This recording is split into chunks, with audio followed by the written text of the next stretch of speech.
I'll tell you what there, friends and family, it is going to be an absolutely insane day of Challengers Elite action. We've got tiebreaker situations among tiebreaker situations. They stack like pancakes out here. A My Hold Shift with Visions and Infinity. We're, of course, starting things off in Europe. Now, the big key here is the fact that we've got two teams that have already solidified their position into the playoffs. So not even the conversation of relegation or even knockout. They're top two teams, no questions asked. But for the other 6 teams, it's battles all across the board. But before we dig into that conversation, gotta need to know how my boys are doing.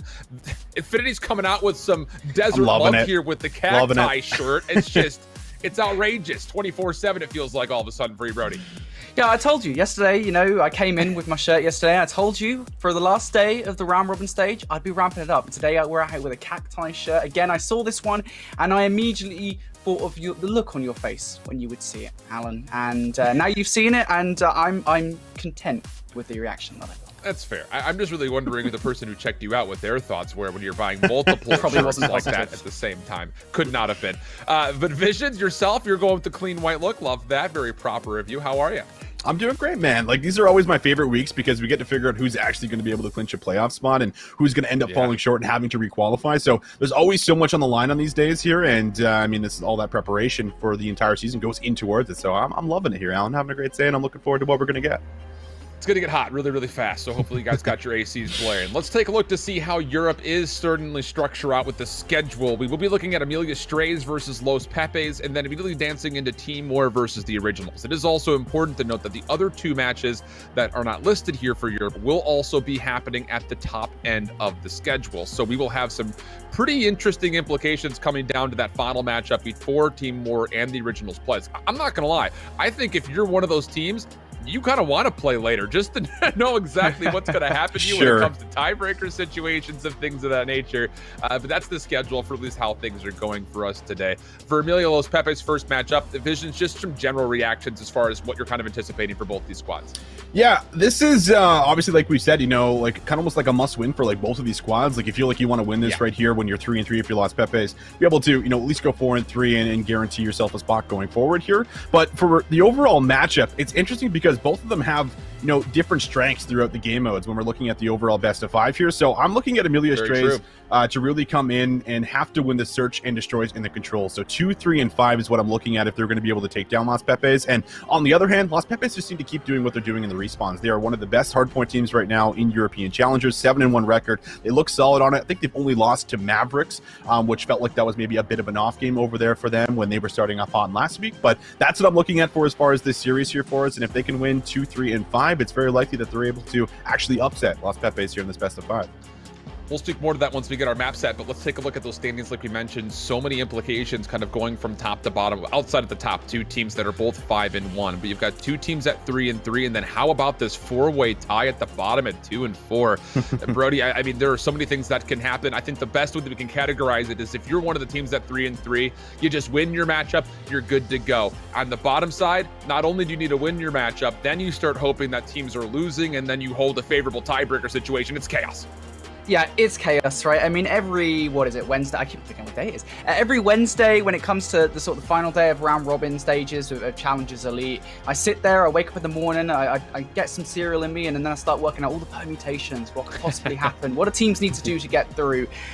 Today, I gave up. It's so crazy what could happen today. I think the bottom line is, as you rightfully point out, right, for Los Pepes and Team War, the destiny is kind of in their hands. They are the only teams here out the bottom 6 that actually can do something, I suppose, in terms of, guaranteeing by themselves wholly qualification for the knockout bracket. As for those bottom 4 teams, you're actually hoping for a 6-way tie. How insane is that? That we could have a 6-way tie here that could come down to map count between these teams. It's just insane. This is Challengers Elite. I'm not surprised.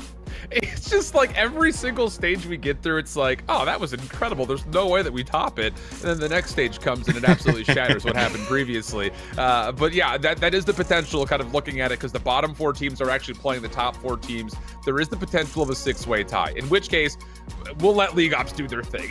When it comes to who gets in and who gets relegated, you will hear absolutely no insinuations from me, at least. Brody might be feeling a little bit more zesty. I mean, when he's wearing a shirt like that, you have to feel like the risk and reward is going to be more towards the risk for sure. But that does bring us, of course, to the main talking point, which is this upcoming matchup between Amelia Strays and Los Pepes. And the big key to keep in mind for Los Pepes fans, win, you're good. You're out of the relegation conversation. For Amelia Strays, you lose, there is still potentials of there being a tiebreaker where you survive, but again, you win, you have a little bit of a list, some sort of a cushion where, you know, there is that maybe 6-way tie scenario that could possibly happen. But looking at these two teams more specifically, Visions, you gave us a really nice breakdown talking about how for Amelia Strays, you're looking at the map 2, 3, and 5. Walk us through a little bit more in detail why that is. Yeah, the reason is because you're just probably not going to be able to take this team down in hardpoints. I mean, with the way that they've been able to perform for us so far here for the side of Los Pepes, it just feels like they're always on the ball. Like they're actually chaining hills together on maps that are really difficult to do. We saw that on Moscow yesterday, right? When they were chaining like 2 and 3 together, they're way ahead of their rotations. And when you're doing things like that on maps like that are just double money hills in a row, like you're just taking such a massive lead very early on that you're just in your ultimate comfort zone. So it feels like teams are always having to battle back. And from what I've seen so far for Amelia Strays is, you know, without Nuke J in the lineup, I don't see how they're going to be able to match the slaying power. That's why I think they have to kind of rely on towards the search and destroys, where they have actually been decently consistent, right? I believe overall they were 4-4, so that is something they can certainly rely on. And controls aren't necessarily the strongest here for Los Pepes, and I think you can look to kind of utilize that third game mode, find yourself a win. But I think it just comes down to the slaying power and the respawns, which is going to be the biggest thing for them to tackle in this best of 5.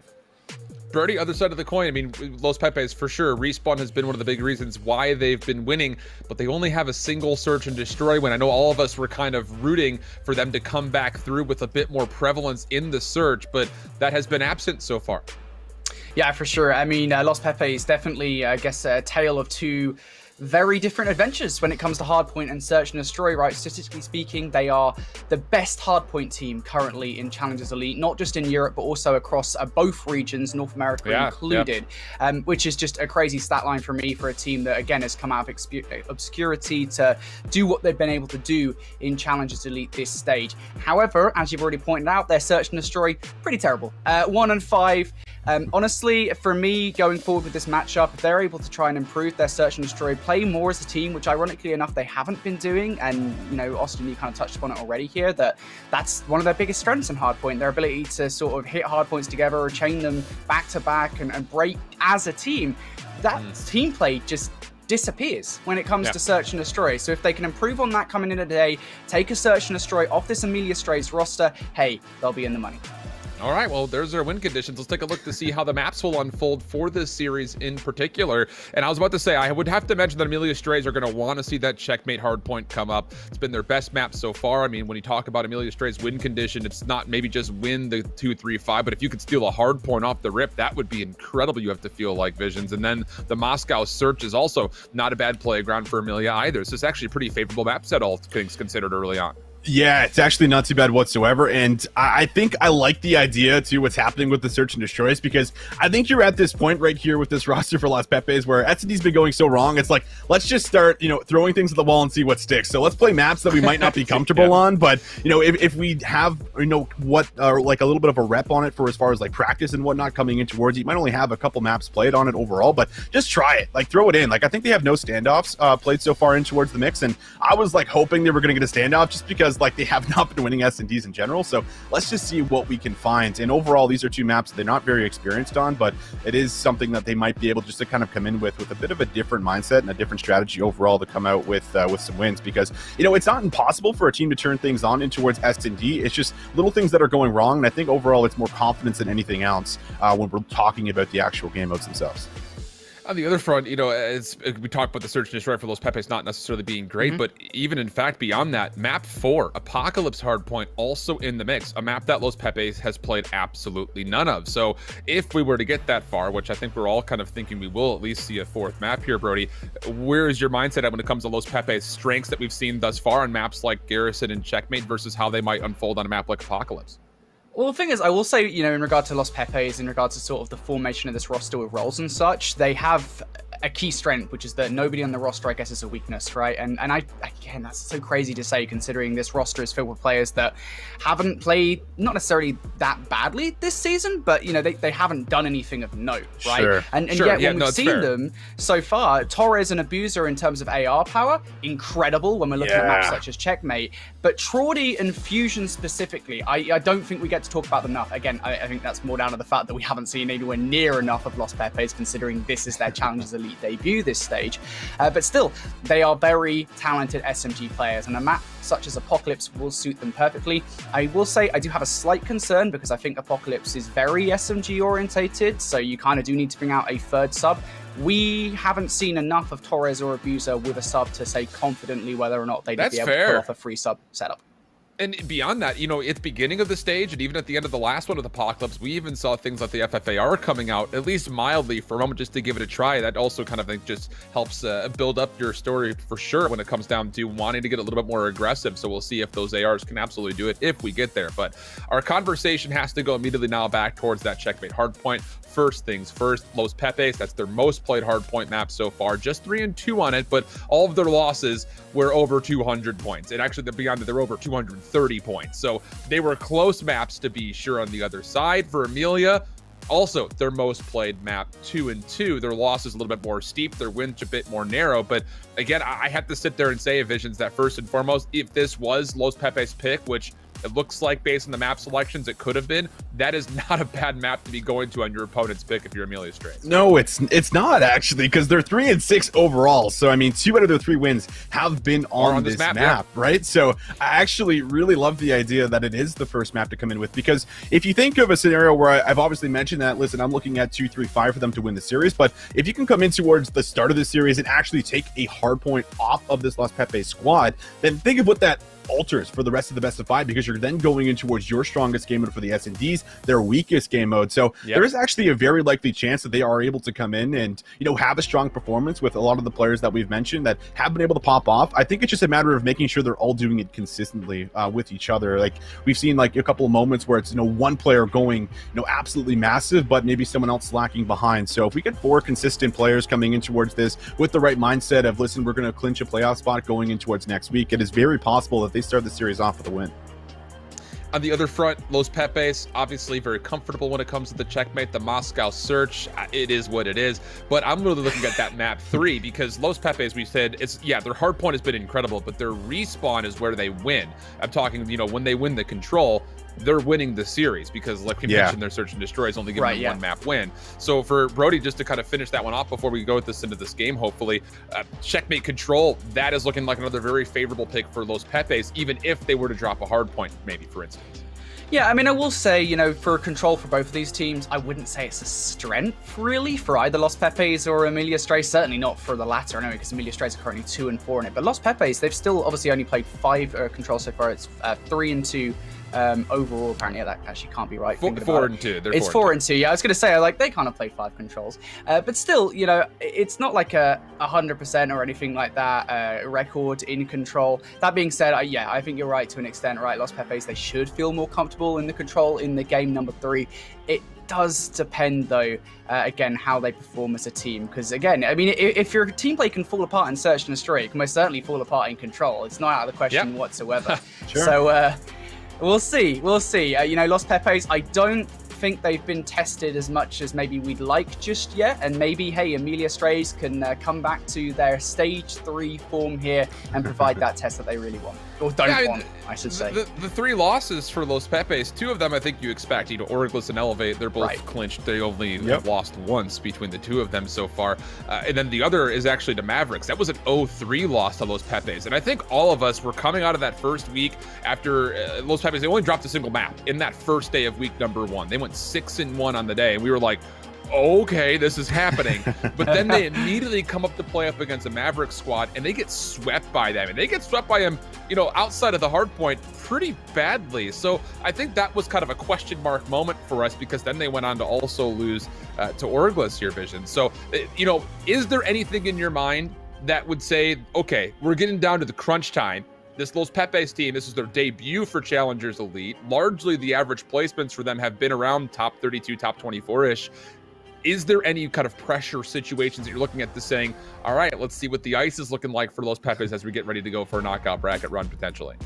I think overall, like when you're looking at the squad and you're thinking like they have some confidence coming up the last stage, I just think with the the new player coming in towards the roster and Nuke J coming out, it does throw just a little bit of a curveball towards the mix, knowing that was one of your strongest players. So I'm still a little bit hesitant on whether or not I think they'll be able to hit that same form overall with their new fourth. But hey, anything's possible. This is where we look at how they're going to be able to deal with that pressure. And as we load in towards this very first map, we're about to find out. I know Caster start the match. I'm sure it's being spammed all over the place, but it's ready to go here.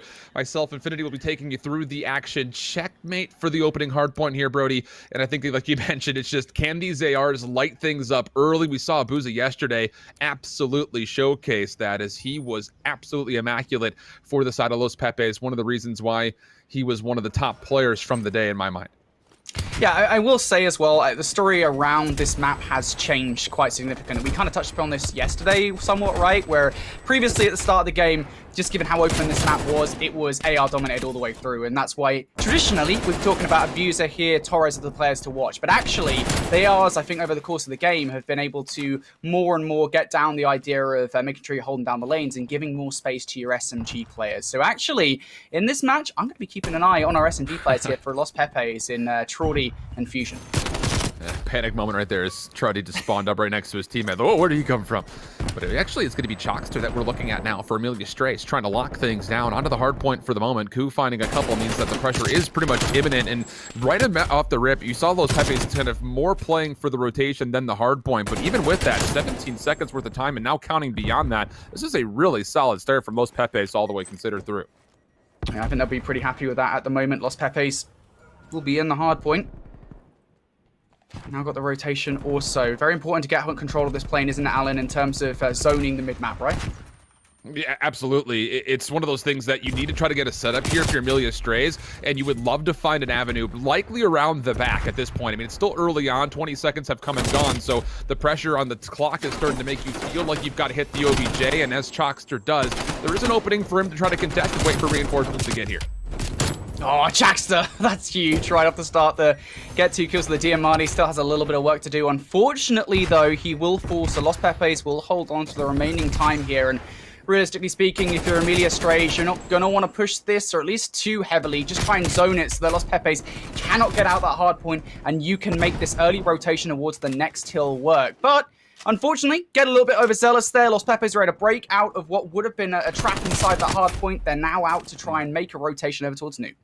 Good kills from Watson and Piero on the exit, though. You saw for a moment number 6 and Piero actually spawned bottom right, as if to influence maybe the fact that Los Pepes' exit was so quickly that it almost flipped the spawns around. But the kills that came through were enough to make sure that Los Pepes will still spawn old. So that's really a nice little small moment of correction coming through for Los Pepes so far.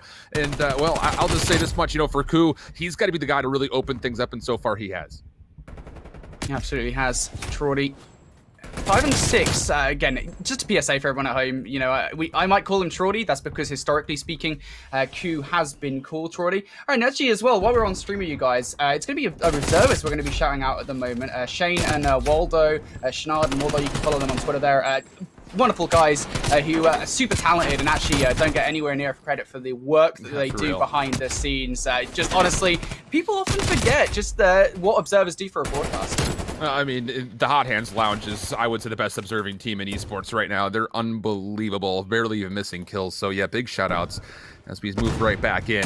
And we get into the fourth hard point. Los Pepes still a marginal lead, but Amelia Strays, you see them spawning top left-hand side. That's exactly where you want to be if you're Amelia. The big thing is trying to get some players active so actually you can lock down this setup, and there they are. All 4 feed coming in favor of Amelia Strays. That will be enough not only to reduce this deficit to likely a tie, but we could get our first lead here for Amelia in a short moment. It's been a very close game so far overall. Los Pepes and Amelia Strays have been kind of taking punches towards one another all game long thus far. It's been a pretty good performance right out the gate for Torres, one of those SMG players that we were talking about. Round running an AR actually here in this map. We'll end up picking up 2 on this hard point. That should be the remaining time here for Los Pepes, but keep an eye on rotation here, Alan. You can see there's gunfights going down over towards concrete. Amelia Strays, they want to keep hold of this. Yeah, the problem is you've got Wardy who's actually spawned out, so he's got to try to be a nuisance as long as possible, which means that for everybody else, for Amelia Strays, you have to be really good on this rotation right here as Los Pepes are trying to work through Old, and Watson really far forward, and maybe a bit too much so, as Torres will punish, and now an opportunity for Los Pepes to work the north side of the minimap while still holding on to plane control. This is a really good setup for a break attempt, and here it comes.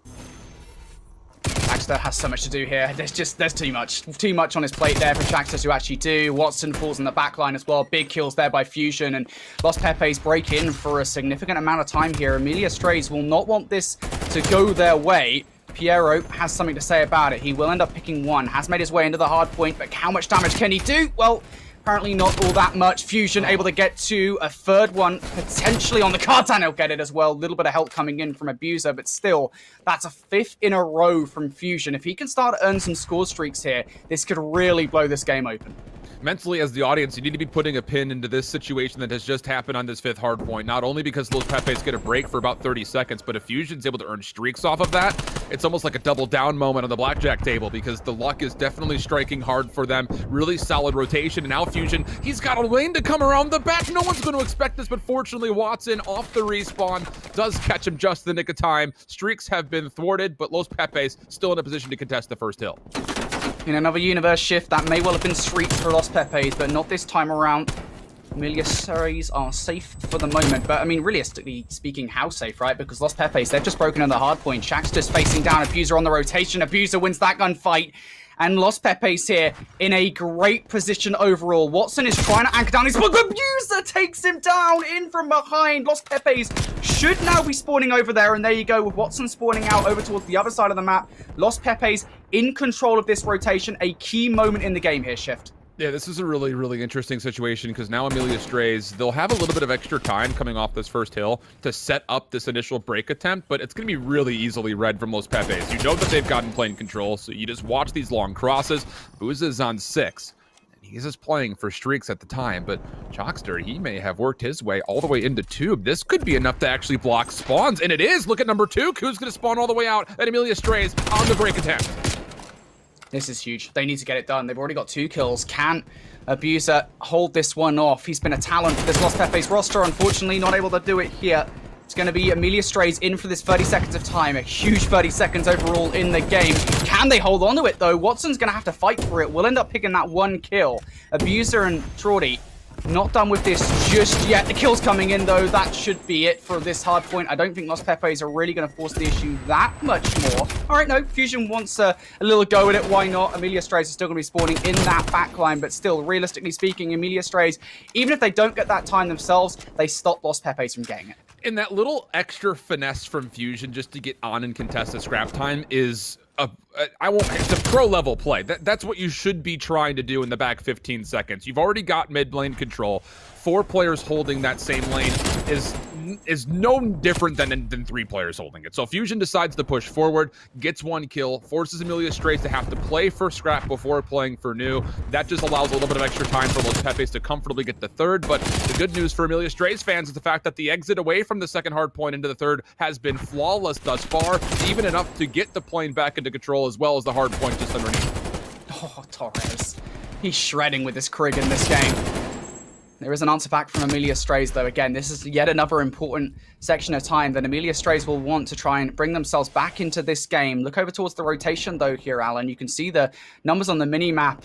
It's going to be Watson. He got caught out by Traudy over towards the new hard point. So Los Pepes will win the initial gunfights. They still will have to fight for it, though. Amelia Strays, they have pressure over here. Fusion and Torres going to win, too. Chaxter comes in. He's only able to win 1, though. Los Pepes, they have the numbers. Oh, my goodness. What are these spawns coming through? It's such a weird situation because both teams are stretched from left to right across the map. It was Ku that was blocking the left side. He was taken down, but then him and Torres spawned right next to concrete only because Amelia Strays only had a single player on the left half of the minimap. So for a moment, you have to be feeling like Amelia Strays with that kill on the Ku that you have done enough. You've flipped the spawns around. You're going to be in the favorable position, but not the case because the lack of numbers, and that means that Los Pepes, they don't quite have win condition here in the 4th hard point, but they're over to 224 mark, and things are looking really positive off of that little spawn flip. Yeah, Los Pepes, they're just giving themselves such a massive lead at the moment that Amelia Strays are going to have to really pull the finger out to try and get this one done. They are just 26 points shy of, well, an L, and they've got to be careful of the player in the back here of spawns. I don't think they're actually aware that Abuser is in this position. As far as Amelia Strays are concerned, they don't know that he's here. I think Watson's now going to go check it just because of the fact that Los Pepes are in close proximity, and Abuser wins the 1v1. That is huge. The pressure will now still be mounting for Amelia Strays. They might well be spawning in the back, but Los Pepes going to try and fight this from the front, and hey, why wouldn't you? Yeah, Abuser just needs to stay alive because someone has to go hunt for him. He's block potential. You've already seen he's already flipped the spawns around single-handedly. He hasn't done anything in the last 30 seconds until right now. Breaking on through Abuser for 4 in a row, doubling up. And Los Pepes, a chance to win the game, but Piero able to save it at least just for now. Traudy's in. I mean, you still going to remove him from the hard point. Los Pepes win it here. They're still in for the time. Amelia Strays technically have the numbers to make this one work. You've just got to hit it as a team.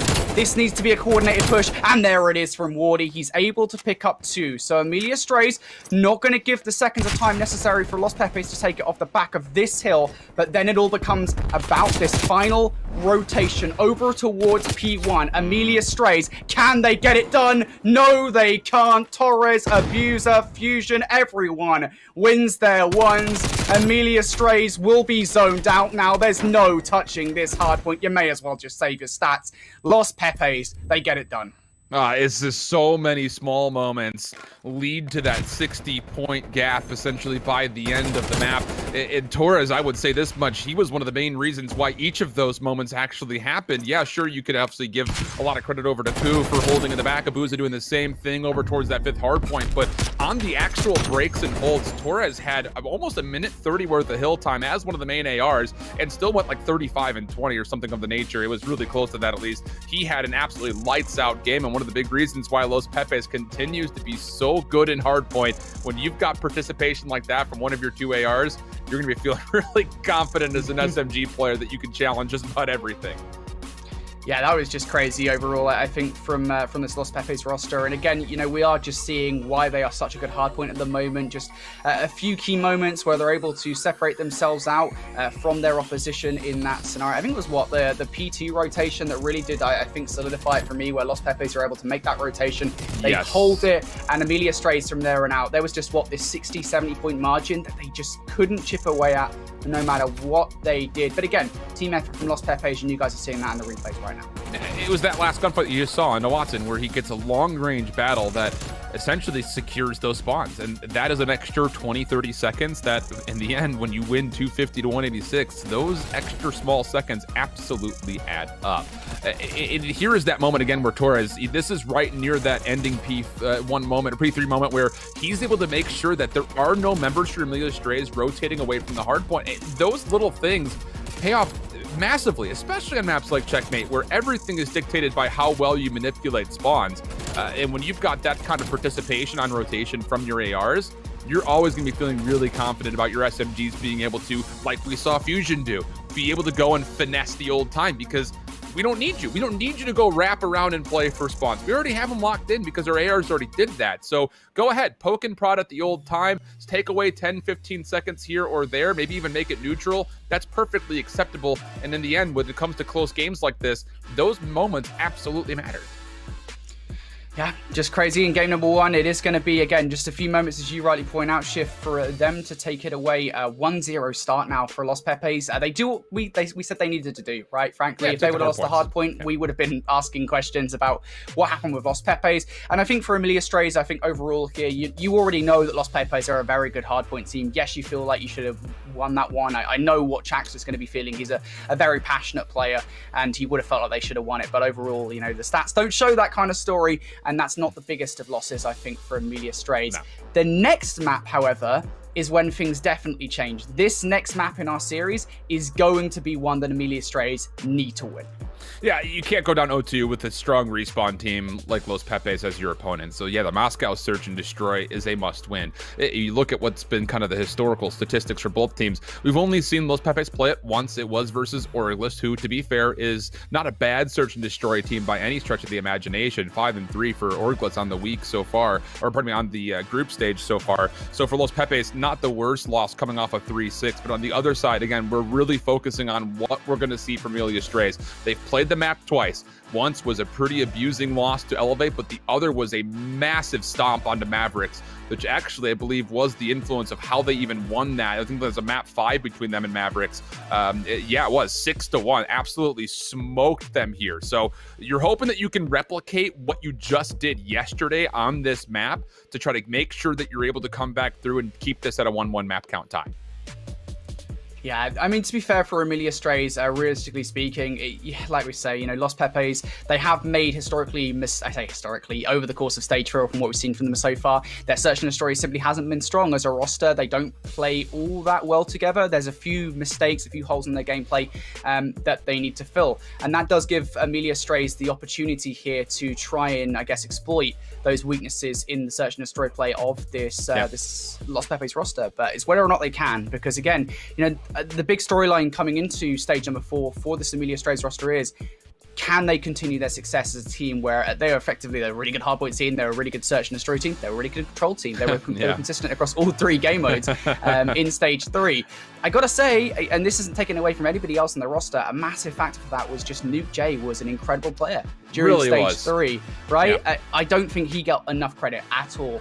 And it's kind of unfortunate that Amelia Strays this season found themselves in a position where they simply didn't have him. And that's not to say Wardy isn't a great flex player, he absolutely is, but I still don't know if Amelia Strays are quite being able to reach the heights they did during stage 3 just yet.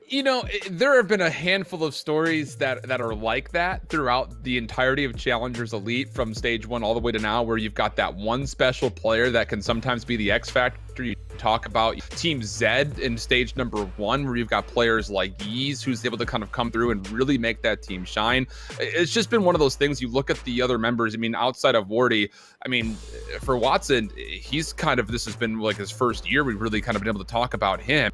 And then, for Piero and Shox, okay throughout the last couple of years. Shockster was represented at CWL in Black Ops 4 with, I think, Fuego Gaming. But after that, during Modern Warfare, both him and Piero, I think it was like a top 24 champs finish for one or the other of them. It wasn't a good season. Yeah, it really was not a great season. Even the start of this year was not all that great. So you kind of thought that they just kind of sat in that level of mediocrity. But the one thing that we always kind of come back to, and one thing that always needs to be considered, is the fact that when you continually find yourself in between that top 24, top 32 pro points, is to play for Sunday, you're always going through one of the top 4 teams. So it can be extremely, extremely difficult just to get to Sunday if you have that little bit of a headache when you have to continue to rise above the plateau that is those top 4 squads, which, let's be honest, throughout the year in Europe, those top 4 have been pretty darn consistent really up until the last couple of weeks. Yeah, for sure, right? There has been contenders for that top 4, and obviously they've kind of chopped and changed somewhat. If you kind of, cast your mind back to the very start of the season when we had names like House Taff that were sort of, and Singularity as well. It feels like a lifetime ago that we had Team Singularity in challenges. You had those names that were fighting for the very top alongside August and War. I'd say the top 4 has somewhat changed, right? Like, I think if you're talking about consistent teams, I'd name only Elevate one. North was now, right? Really? Well, even then, right, have we seen enough from August to confidently say that they are a top 2 team? Because obviously they've done well in the round robin stage. Look, right, I don't mean this in an insulting way. I know I'm going to get some really horrid tweets from somebody now. Oh, Phil, this Infinity guy, what's he talking about? It's an isolated thing, right? At Challengers Elite, generally speaking, you can't just perform well in Challengers Elite. You need to carry that performance across to the Opens, of course, and then into future seasons of Challengers Elite and such, right? I'm still not entirely convinced that August are in a top 2 position just yet. Obviously, they've just come off a change, right, with Gizmo joining the roster. So it's kind of like I need to see them in playoffs to decide, all right, look, this August roster, they are the real deal. And of course, fair. They could well be already, right? But it just, I guess it just speaks to the volatile nature of Challengers Elite, generally speaking, with teams constantly making roster changes. The only roster that I would say I am confident at the moment to say they are in the top 2, top 3 or whatever is Elevate, because of the fact that, again, it's this insane stat line where they've got like grand finals of pretty much every single tournament since their conception as a roster, which is just silly to me. That is insane. Yeah, it's. I think for Orglis, the biggest surprise was the fact that you had a bunch of players that were like at one point in time they were coaches like for the most part last year, and we hadn't seen them play in a while. And then like all of a sudden they get back into the mix and they're all of a sudden frying. We'll try to do what we can. Speaking of, because Orglis and Hot Tub Meta are playing at the same time right now, we'll try to give you guys updates as far as what's going on, because I know for a lot of the fans that are out there, this tiebreaker situation is tense. The only thing we can really report on now is the fact that Elevate has taken map number 1 versus Mavericks. That's a really tough draw. I mean, for a team like Mavericks, you have to get a win essentially if you want to find some comfort away from relegation, and you've got to play up against Elevate. Not great news. And kind of the same thing can be said for Hot Tub Meta going up against a team like Orglis. So yeah, there's a lot going on the line here, but if for some reason our bottom 4 teams were to all win, we would have a 6-way tie at 3 and 4, which would be absolutely unbelievable if that were to come through.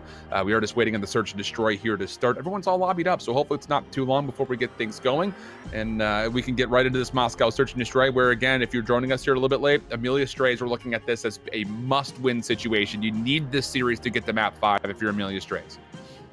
Yeah, casters start the game, Shift. What are we doing? I can't believe we haven't started the game yet, dude. They just shipped me the button to start like a couple of days ago, so I'm still not used to pushing it. That's my fault. Yeah. Okay. Yeah. I'm sorry, dude. We should have told you about that before you got it. Anyway, yeah, you kind of nailed on the head there, the situation with this match overall. For Los Pepes, they win this, they effectively guarantee a place in the knockout bracket for stage 4 for Amelia Strays. Therefore, they kind of rely on everybody else to see where they do end up in relegation or in one of the lower spots in said knockout bracket. But we're going into the search and destroy now. Amelia Strays right off the off, straight on towards B, but Abuser on the street. They didn't know he was there. If Chalkster actually peeks over through Laundry, this is a really heads-up play from him. He knows that players are going to try to rotate. Even if he just sees information, that's enough, because you can't plant right now. You don't have street control. The problem is the longer that this offense takes, the more likely that Fusion in the backside as number 8 will be able to find success off the flank. So now it really is on to Chalkster to find some kind of value, and as he takes the challenge, he will only come away with 1. Wardy gets a second, but this would technically be a 1v3 with 2 more opponents to deal with. And now they know where Wardy is as well. He goes actually straight for the challenge here. Puts some shots into Abuser. I don't think he's going to expect Fusion to be the player that challenges him immediately. Nice play coming out here from Abuser and Fusion. Wardy has a little bit of time to play with. Maybe not as much as he's liked. He's going to go for it. He waits him out. Sees Abuser as well. Goes for the play. There's no way. Okay, Abuser has the heady in that situation, so will end up coming out on top. That is an individually incredible moment, though, from Wardy. The first elimination is whatever, right? Because it's just an easy trade-off of his teammate Chalkster. But for him to try to run over towards A, see if he's got an angle, gets tagged up, has to hit the dirt immediately, and then slightly, just barely slide away is key. But the big thing about that is when you know that Amelia Strays is trying to play from the front, Los Pepes is going to sit there and say, okay, let's just keep the street control. We can watch him rotate back over to A from the outside of the street. And Wardy never moves. He waits for Los Pepes to go check, finds 1 kill, nearly gets the second. Hell of a look.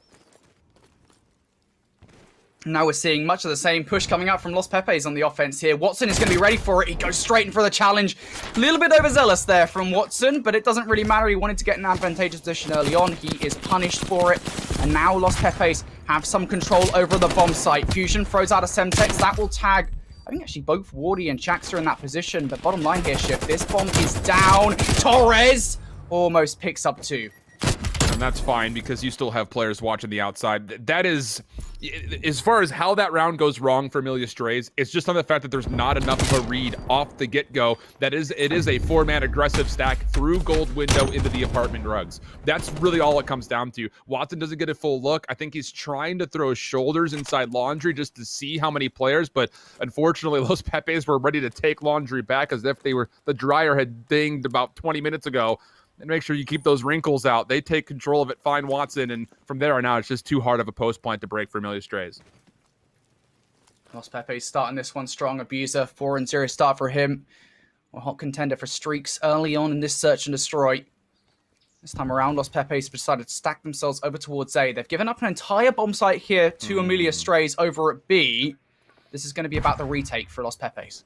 And for Amelia Strays, this is almost the exact same look as Los Pepe's attack. The difference is the fact that they don't meet any resistance. So it's kind of a trepidatious moment of, do we actually want to plant here? Because we've got no idea where anybody is. And look at Los Pepe's full surround, hitting from 4 different angles.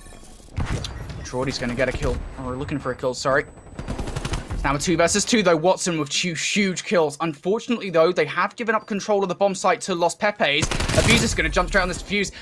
Troy goes out. He just sends some warning shots effectively. The pre-fire's going to come in. That's all he needs to do to get the round done.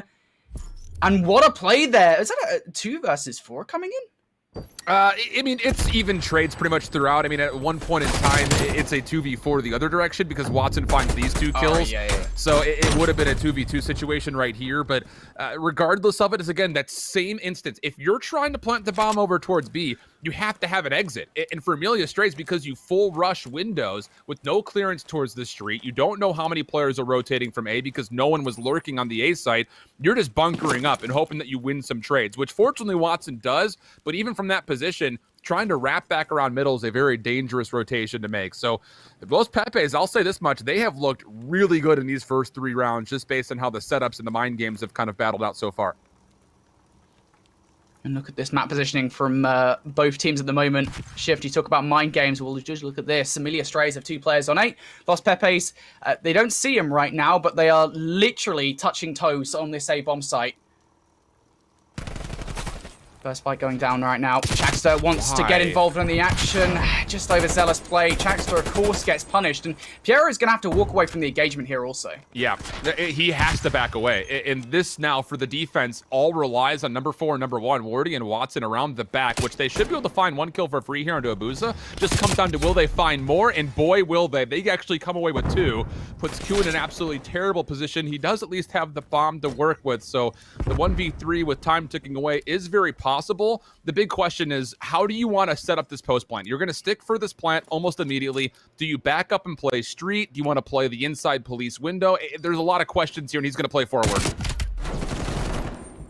Troy going to get away for his life for the moment. He's still in trouble town at the moment, realistically. Even if he gets 1 kill here, there should be a trade. Wardy's going to throw shoulders. Pierre is going to come in and clean up the kill, and, well... That's an easy round for Amelia Strays. One that just shouldn't have gone their way, if I'm honest. Los Pepes had no coverage of their own bags. Yeah, and the other thing beyond it is Choxer doesn't need to challenge Statue right there. Piero has got he's got you covered. You have to be playing for a 1-on-1, 1v1 kind of trade-out engagement, where if you walk away with a single kill, that's fine, because a 3v3 where Piero can play pillars, that's not a position that you can push into as the offense. So, you know, it's very fortunate that Piero read the situation wisely, got himself in that top middle portion of the minimap on that backside pillars, and survived not just long enough for Wardy and Watson to hit the aggressive push through, but beyond that, he also held his position by finding an individual kill of his own. So a great one-on-one win for Piero, great understanding as far as his repositioning, and then very fortunate that Amelia Strays were going aggressive to get around the back. Now a chance for Choxter to make good on at least some sort of a trade-out situation, as he does find Ku for first blood.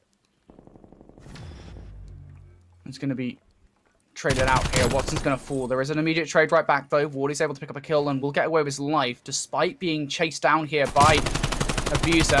Torres going to get those shots through the wall. Nicely done by him. And now a 2 versus 2 here shift. Amelia Strays, a little bit separated out, as are Los Pepes, to be fair. I don't think Amelia Strays know exactly where I want to take this bomb just yet. There it is from Torres. Zings onto Jackster. Now a 1 versus 2 for Piero. And I don't know if Piero has any idea that Abuza's actually playing just the front side of B, which is probably, he thinks, his best option. He sees the top of his head. There might be an opportunity to isolate this pick, but doesn't love the look of it, so he will back away. And now rotating through middle, Torres is watching this. He's going to make sure the entire time that Piero does not leave this B site. That's his only job right here. Abuza just needs to stay safe, maybe find an angle. But for Torres, it's all about making sure there is no rotation back over to A, and he has held that responsibly. And okay, so Torres doesn't really do anything as far as firing his weapon, but his position is the reason why they win this 2v1 in the end, because Abuza knows the entire time he's in a 1v1 with a player in apartments, and he can play that however he sees fit with both the SMG and the AR to kind of choose between. Yeah, Abuser's got the widest shoulders in the world there in the 1v1. Well, that's all you need to do at that point, right? Just play your life.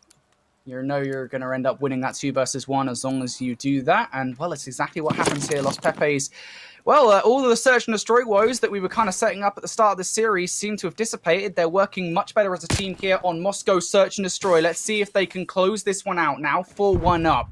Los Pepes looking to take this bomb over towards B. They haven't quite decided the way to approach it just yet. And they will need to get past Watson if they want to get this bomb down. Watson has to call for help, though. He sees one player mid-map, but he's got no idea if there are already players in apartments. So he is one-dimensionally playing the outside, looking for some toes. And the rotator actually is Wardy. Good timing here onto Abuza. Wants more than that, nearly gets it. Wardy searching for the trade and will be rewarded. And once more now, Los Pepes are really kind of stuck in a pretty awful position. He could get out of it with one nicely placed kill. That's going to be it from Jackson. Does Troy get away? He decides to slide the wrong way. I would have probably gone around the corner there, to be honest, if I'm Troy somehow gets away. All right, Troy, fair enough. You know how to play the game quite clearly. He dips and dives out of that situation. But honestly, still not a lot of time to make this one work. But he might just get a really nice play. This is so smart. I was about to say it for a moment with 37 seconds after he slides away. He's got the opportunity to rewrap this through Eskies to get to B, but he holds his position and predicts this really nicely as Amelia strays. We're trying to check the A site from Eskies. So now it's just down to find this first kill and you could be okay. Oh, 40 through shoulders, but he gets the kill. I expected an immediate challenge to Piero. It's not going to come. Maybe he gets the regen, and no, not enough. I think that Troy doesn't actually get back to full health there as Piero comes for the challenge. I was a little bit concerned with the hesitation from Piero that he wasn't going to try and trade out his teammate. Of course, an air of cautiousness is not all that surprising, but Amelia strays get it done. I will say their shift. I'm relatively impressed with what Troy was able to do there in the 1 versus 2. We've seen a couple of really fun 1v multiple situations in this map so far where the solo players have actually played their situations near flawlessly. I mean, it's been really, really fun to watch. I think just if you're someone out there wondering, you know, if you find yourself in your league play matches or if you're trying to grind up the ranks and challengers and you find yourself in those 1v multiples, hopefully that insight has really kind of helped to spark a couple of light bulbs because these have been some brilliant plays and we're into a fun one here. Round 7, and maybe one of the first times we'll see Amelia Strays actually hit aggressively towards A. Defensively for Pepes, they are stacked mid-map, so Ku needs to read this and stay alive. You have to feel like he probably still has an SMG in his hands. Chaxter has actually managed to get away from Eskies. Still, though, he's going to have to eyes look in 2 different directions at the moment. Let's have the backup from Amelia Strays now. Troy has so much to do here. He'll only pick up 1 trade in favor of Los Pepes, though. The numbers are there. Now evened out at 2 for 2. Los Pepes are coming on the flank, and I think that Piero has at the very least an idea of where these players are coming from. Certainly will do now as he sees Fusion peek his head up over that rather tall fence. Chaxter's going to get this bomb down. Amelia Strays. Oh, it gets away. The timing for Torres, I was about to say, nobody knows that Torres is playing that far forward, and I love this call. Try to stick onto it. Chaxter's going to fall. He's going to step off, knowing that Piero's going to challenge, but Piero finds the first, and now we go to a 1v1. He gets away for the moment. Fusion's heard that slide. Fusion's heard the slide, but Piero has the positioning. Calls it perfectly. Lovely play from Piero. Fusion decides to wrap around through the lobby, and in the moment, might have seemed like the right call. To be honest, you never quite know where Piero is going to go. But Piero makes the play. This search has been so much fun, man. It's just, you have to love the fact that Torres goes to try to stick for the defuse, and that's going to get called out by Chaxter as he falls. So the heads-up play is to not keep defusing it and try to play for Piero's trade, but the problem is they knew where approximately that he went, but they didn't know which way he was going to re-peek. They gambled that he was going to re-peek lobby. Nope, he's going to peek outside pillars. That's enough to find one, give him an exit on the way over towards bricks, where the 1v1 just comes his way. Brilliant wins for Piero and another really fun 1v2. Now this round, first look for Amelia Strays aggressively on the defense as they've got 2 players just inside the Globe courtyard. One of them being Wardy, who's down low with a sub, and then you've got Watson over the top trying to keep him safe. Los Pepes want this A-bomb slide. Chaxter on the half wall, though. Chaxter on the half wall, hello! Picks up 2. Very quickly, this round has fallen in favor of Amelia Strays. Los Pepes once again find themselves at a Lost Pepes as Abuser and Fusions in a 2 versus 4. Completely separate out also. You're going to have to see some heroic plays individually from these guys. Abuser's not in a bad position. I mean, there's not going to be a trade for him, depending on how he peaks this. And does he see Chalkster's head is the real question as he continues to kind of play whack-a-mole. Yeah, he does, but this is not a gunfight. He walks right by one player, but he goes for the shot punch, able to win it, but then the trades come through quickly. I was about to say, for Abuza, if maybe he checks over to lobby and finds the kill on whoever was, I think it was Wardy who was over this direction, that would have been fine overall when it comes down to being able to open up some space, but not to be. Pardon me, that was Piero who was in that back lobby side, so good opening from Chalkster, just not only winning the first, which would have been enough, but the second as well is brilliant for Amelia Strays to tie the game up. I think I might curse Los Pepes here. To be honest with Shift, they were 4-1 up. I said, they're looking pretty good. And, well, Amelia Strays now 3 rounds on the bounce of able to tie this search and destroy up at 4-4. And I don't think that's down to the fact that Los Pepes are playing badly by any means. There haven't been any mistakes at all, really, from this roster. Amelia Strays just keep clutching up.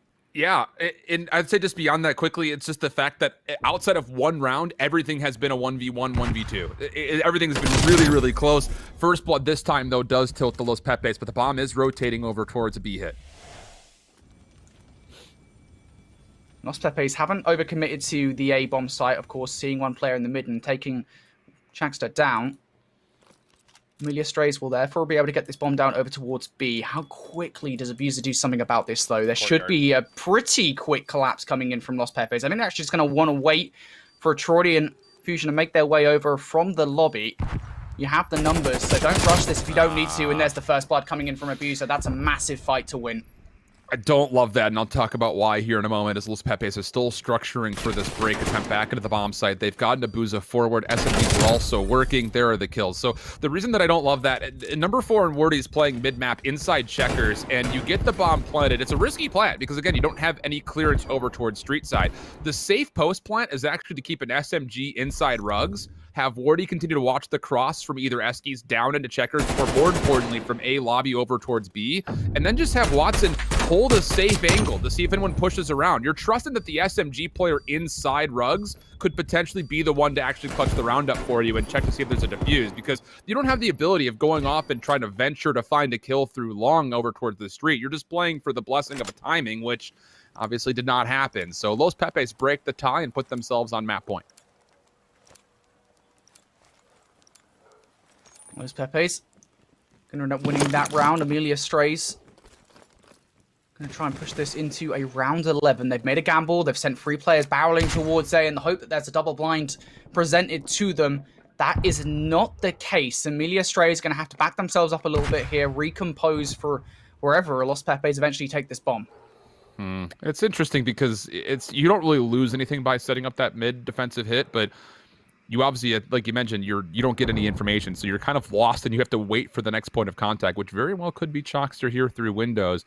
Koo looks like he's holding on to a stun, waiting for the go call to hit this, but he doesn't have anybody with him. That's the big problem here, as Los Pepes continue to kind of search for information mid-map. Both teams are completely blind at the moment. The only big advantage that Amelia Strays has kind of gamble stacked over towards B, and it's going to pay off. Chalkster, huge kills. Jordan Abuser flying through the window. Chalkster takes him down. And immediately this, less than favorable situation for Fusion, really. 1 versus 3. He does have a bomb to work with.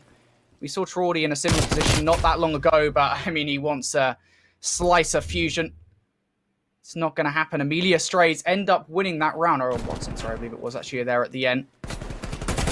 But still, really well played. And Chalkster really is just the playmaker right out the gate there. Yeah. And you go back to what you had called, and you hit this 100% correctly. The flash kind of set up in the middle for the defense doesn't walk with any information, and at that point, you just have to hope and pray that you guess correctly on your setup, because you can't go searching for information after 20 seconds. It's already passed in the round. So Chalkster holds kind of a cruddy angle, but it works out because he's got 2 players around him. Even if he only goes 1 for 1, that means the B site will always still be defended, and then you had 1 player lurking towards A to make sure there was no play over towards that A site. So it's going to be Amelia Strays under the defense once more here, with Los Pepes looking to attack, and they've been seen. Watson is going to read all of this and watch all those white arrows come over from A to help rotate defensively. How quickly do Los Pepes get this bomb down? If they get it down swiftly, Amelia Strays might not have much of a say in how this round goes down. Chalkster checks it. Los Pepes, they have street control, but they need to make sure they hold on to the site itself. So often we see teams just give up the site, lose control of it, but Torres, over towards street, wins the first blood against Piero. Yeah, there has to be a different break setup when you don't have streak control like that. If you're Amelia Strays, and you have to feel like it's got to be Wardy from the back, but he's been scouted out. Abusa finds the kill. It's down to a 2v3 situation. Now it's all on to Watson. 20 seconds is not really a lot of time to make this one work. Watson goes for the Hail Mary play, tries to make his way into the site. It doesn't happen, of course. It doesn't. And Los Pepes, with the site control, are able to close out a search and destroy by a whisker. But still, they get it done and now have a 2-0 series advantage here, Shift. It's not looking good if you're a fan of this Amelia Strays roster. There are so many small things that Amelia Strays missed the mark on. In that last retake, just to use that as Exhibit A right here, is the fact that Watson gets the read of at least 2 players that are crossing in towards B. You have to know that that means that street is gone. We don't have it. At that point in time, what you essentially need to see happen is Watson has to hold a passive angle over towards like the entrance towards police, and you need an SMG to rotate over to play the window with you. There is at least has to be an opportunity for you to double challenge that outside street. You can't just solo peek it in a 4v4 post-plant situation. So it's a small miscue from Watson, but it's that small miscue a couple of different times over towards the street setup for Amelia that actually allows Los Pepes to not only get up early 4-1, but then eventually have enough wiggle room in the round 11 to actually set up their post-plant situation. So I'll say this much, for as much as we were talking in the pre-show about how Los Pepes were not looking good in Search and Destroy through the group stage, they looked great throughout the majority of rounds here. Like, the rounds that they lost were a couple of 2v1s, 1v2 situations that I'm sure you would like to have back, including this moment right here where the double peek comes into Chalkster. But realistically speaking, the way that Los Pepes were playing the map was really well marked, and I think we have to merit them for that. And now you're up 2-0 with the potential of really putting the conversation of relegation in your back mirror, because you've got the chance to get your 4th win here and safely get yourself to the knockout bracket. Right, yeah, of course. We spoke about the problems that they had in Search and Destroy thus far, Los Pepes, where they were not playing as a team. In some of the Search and Destroys that we've seen so far, they were trying to make individual plays happen. It wasn't working. Clearly, something has changed. They've gone to the virtual locker room, aka their call, and decided, look, we need to play this one as a team more. They certainly did that in the Search and Destroy. And again, while it was a close affair, they were able to get it done in round 11. And now we start to get a little bit concerned here for this Amelia Strays roster, because we talk about the win condition for Amelia Strays in this series. Looking at the record of Search and Destroy for Los Pepes, we'd imagined it was the Search and Destroy, it was the map number 2 that they desperately needed to win. Now we look over to a checkmate control, where, Los Pepes, to put it bluntly, they have a better record. They are a better control team. Yeah, and this is one of their more comfortable control maps. They've been hard vetoing out Raid, it looks like, throughout the entirety of the group stage, and their record across both Checkmate and Garrison have been fine. The only bit of information and kind of good news that could be lingering in the shadows here for the side of Amelia Strays is the fact that if you can find a way to take this Checkmate control, we've never seen Los Pepes on Apocalypse Hardpoint, and then you've got a second chance at another Search and Destroy, which is actually not that bad for you either. So there is the potential for a reverse sweep, and I think the biggest handcuff to that reverse sweep, winning 3 maps in a row, would be right here on this checkmate control. Opening engagement good for Chalkster, but the team nade will punish, and then beyond that, Torres has the last word with the Semtex of his own. Yeah, and earlier on we were kind of discussing the merits of checkmate control, right? Whether you're AR players or your sub players, or generally, or checkmate as a whole, right? Whether you're AR players or your SMG players are more important on maps such as this. When it comes to control, I would argue it's the ARs. To be honest, the map control is just way too important. So look towards Torres and Abuser for this Los Pepes side. I need to see some special plays coming out from Torres, and there it is right out of the gate. I said it, this was the man with a plan, and what a plan it was. 4-1 start for him. It's the only one with kills. That's going to be number 5 likely. No, not the case. Piero actually gets the wall bang with the 74. Abusa also falling means that, okay, Amelia Strays can actually confirm this 3rd tick pretty quickly, and they absolutely will do here, as they'll stack, get the easy progress, and this is what you want to see. Chalkster needs to start playing forward, stop the rotations, find a couple of kills. How about a 3rd for Chalkster? Wants to go to the Semtex instead and the pistol, but unfortunately the damage he put in was not enough to confirm his multi-kill streak. Chalkster's just wasted time, right? Amelia Strays, now they're on this B zone. They could potentially make this one happen off a play and a half from Piero. Unfortunately, it's not on a play and a half, just the half of the play. As Amelia Strays still have some presence over here. Chalkster wants to try and capture the point. We'll try and bait out Abuser to make it happen. Abuser's actually taken said bait. Unfortunately for Chalkster, tries to go for the jump shot. Will end up mantling on a barrel to the left of him. So Amelia Strays getting a little bit unfortunate here, and with those final 2 kills, that'll put the nail in the coffin for this initial push. I'm not going to lie, near the end, it started to get a little fuzzy with how aggressive Amelia Strays continued to force their way forward. At a certain point, once you start to feel the kind of tide turn against you, even slightly when it comes to how many players in the map, what the positions you are in the map, you've got to slow down, recuperate, get these power positions in your hands, so that way you don't have plays like this from Ku, where he can come around the back and just single-handedly find easy kills. 11 plays up against 10. We've got a lot of time. This has been a furious opening round of the checkmate control.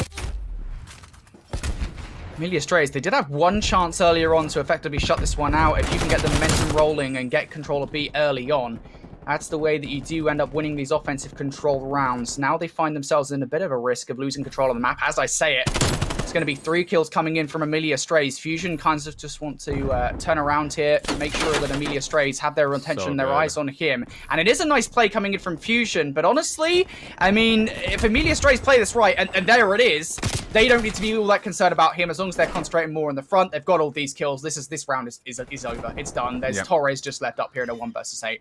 That's so good from Amelia Stray's POV. It's good from Fusion, absolutely, because he's able to sit there and at least put some honest shots over towards the B zone. But with an SMG, he's not going to do anything against you that range, at least not likely. I mean, Chalkster was low, so that first kill was, kind of whatever. But once you recognize that he's playing down by yellow, just stay away from him. Who cares? He's not in a position that you're going to be able to use to get over towards the B zone. He's got an SMG. So even if he takes some long-range shots against you, you'll know he's still there. He's essentially giving away his own position every single second that he holds there. So it's really smart for Amelia Strays just to rotate around him, get yourself in a position to watch from the other side of the wing, put him out of the play, and then just play from trades from there on out where Los Pepes were not in a good position to really keep the B zone honest. So a really brilliant opening offense for Amelia Strays. It would be essentially the lives of the end that gets in the win condition, and now an opportunity with first blood to maybe get this defense started off on the right foot.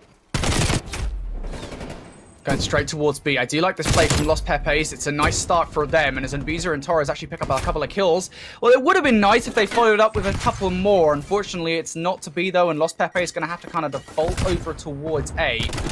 Nice couple of kills coming in from Shorty. Wardy's going to come in with a response. He's had an excellent game, by the way. I don't think we've concentrated on him anywhere near enough. Wardy at 13 and 6. I spoke about the AR pressure being key to a team success here on checkmate control. Wardy, the flex player for Amelia Strays, is having a hell of a game. He gets away there also and ends up with his 5th kill in a row. Will get shut down, but he has just been so key with moments like that so far in the first couple of rounds. Every time that we watch Wardy in tricky positions, he makes it look like it's another day in the park. He's been so good all year long, mind you. It's not just in that moment. We talked about it in the search. He had a couple of great moments in the hard point. It's just one of those things that's like, we could have another stream pop open and just watch Wardy and provide just as equal as good a commentary just over his individual gameplay. He's been so good this year. And now an opportunity to maybe put this reverse sweep together. 19 playing up against 18. Not a lot of time on the clock, but progress is being made for Los Pepes over a day. And Los Pepes here, I'm just trying to concentrate on maybe getting the second tick, realistically speaking, if you possibly can. Okay, Chalkster, don't collect your bullets in the body, buddy. We've heard about bad juju before. You don't want to do it here. As Amelia Strays looking to get a grip hold over this game. I think with those last wave of kills, that might well be it. Los Pepes playing this reserve. They don't want to just feed any potential streaks. They're not entirely aware of what Amelia Strays have ready to go in the streak bank. But as for Amelia Strays here, Shift, they're having a good go of things.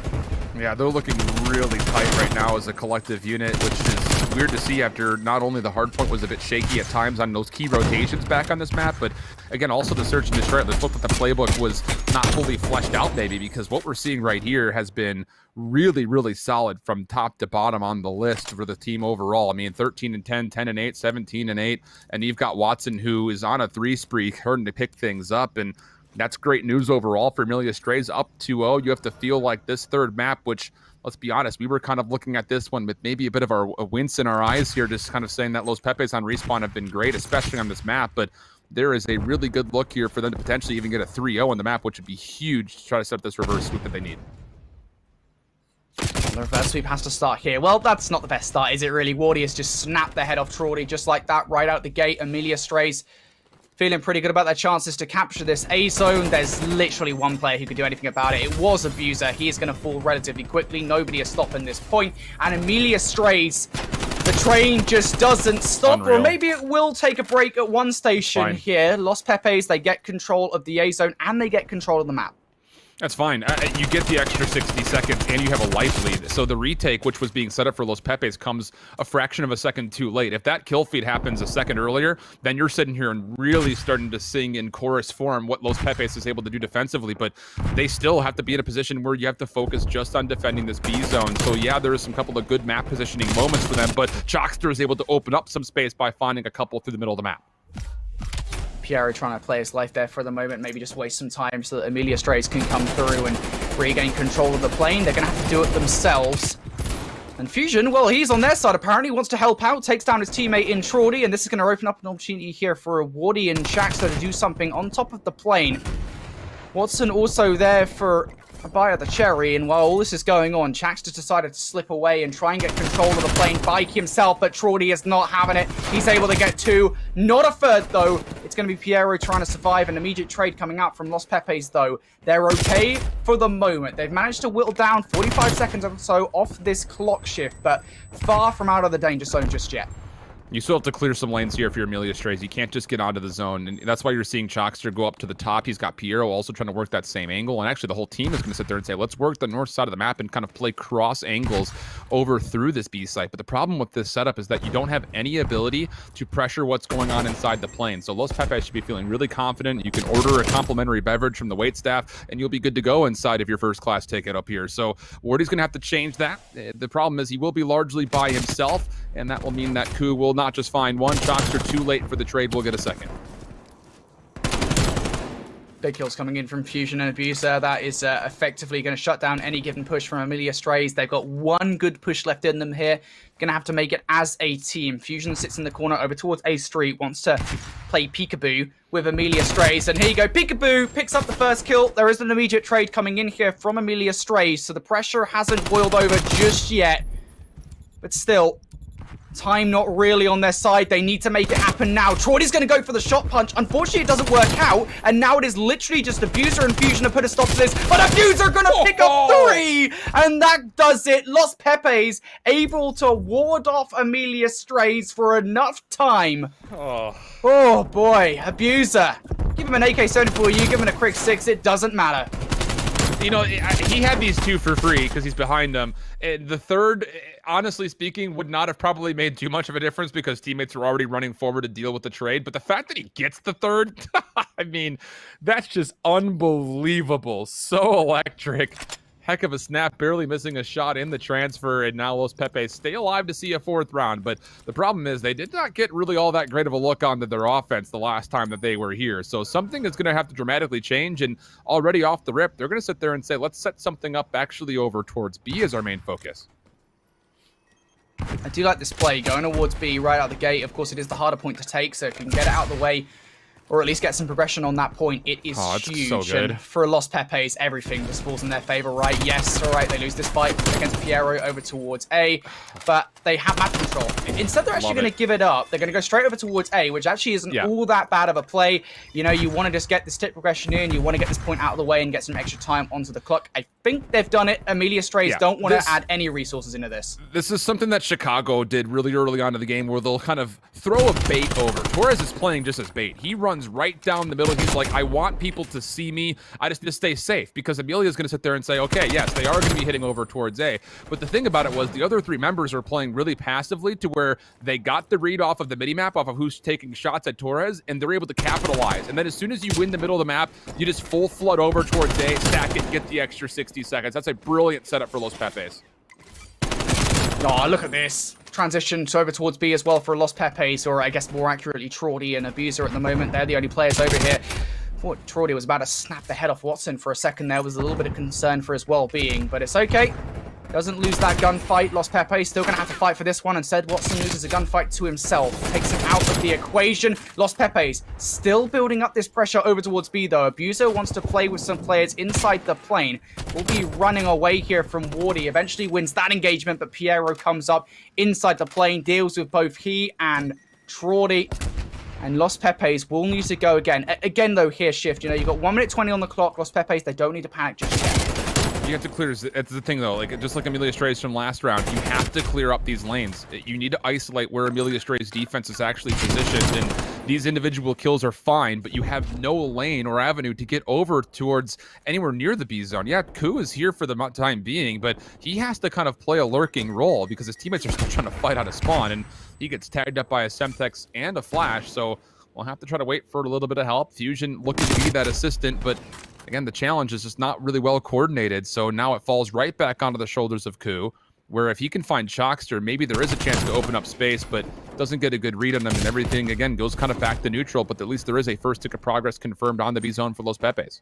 They need to get rid of Wardy. Wardy is a real problem, and, well, there you go, exemplifies exactly why, right? If they don't deal with that pressure from Wardy over towards Yellow, they have no control over the map. They do so, but now Abuser up top, he needs to win those fights. He's unable to do it. Troy's able to trade with one, but Shaxter's still in ever-present danger up here inside the offices. It's a kill from Troy. Huge. Los Pepes now on this point, now mounting the pressure. It is just Fusion taking the time from the moment. Kill's not in their favor. Watson comes through with 3, and that could well put a lid in this game.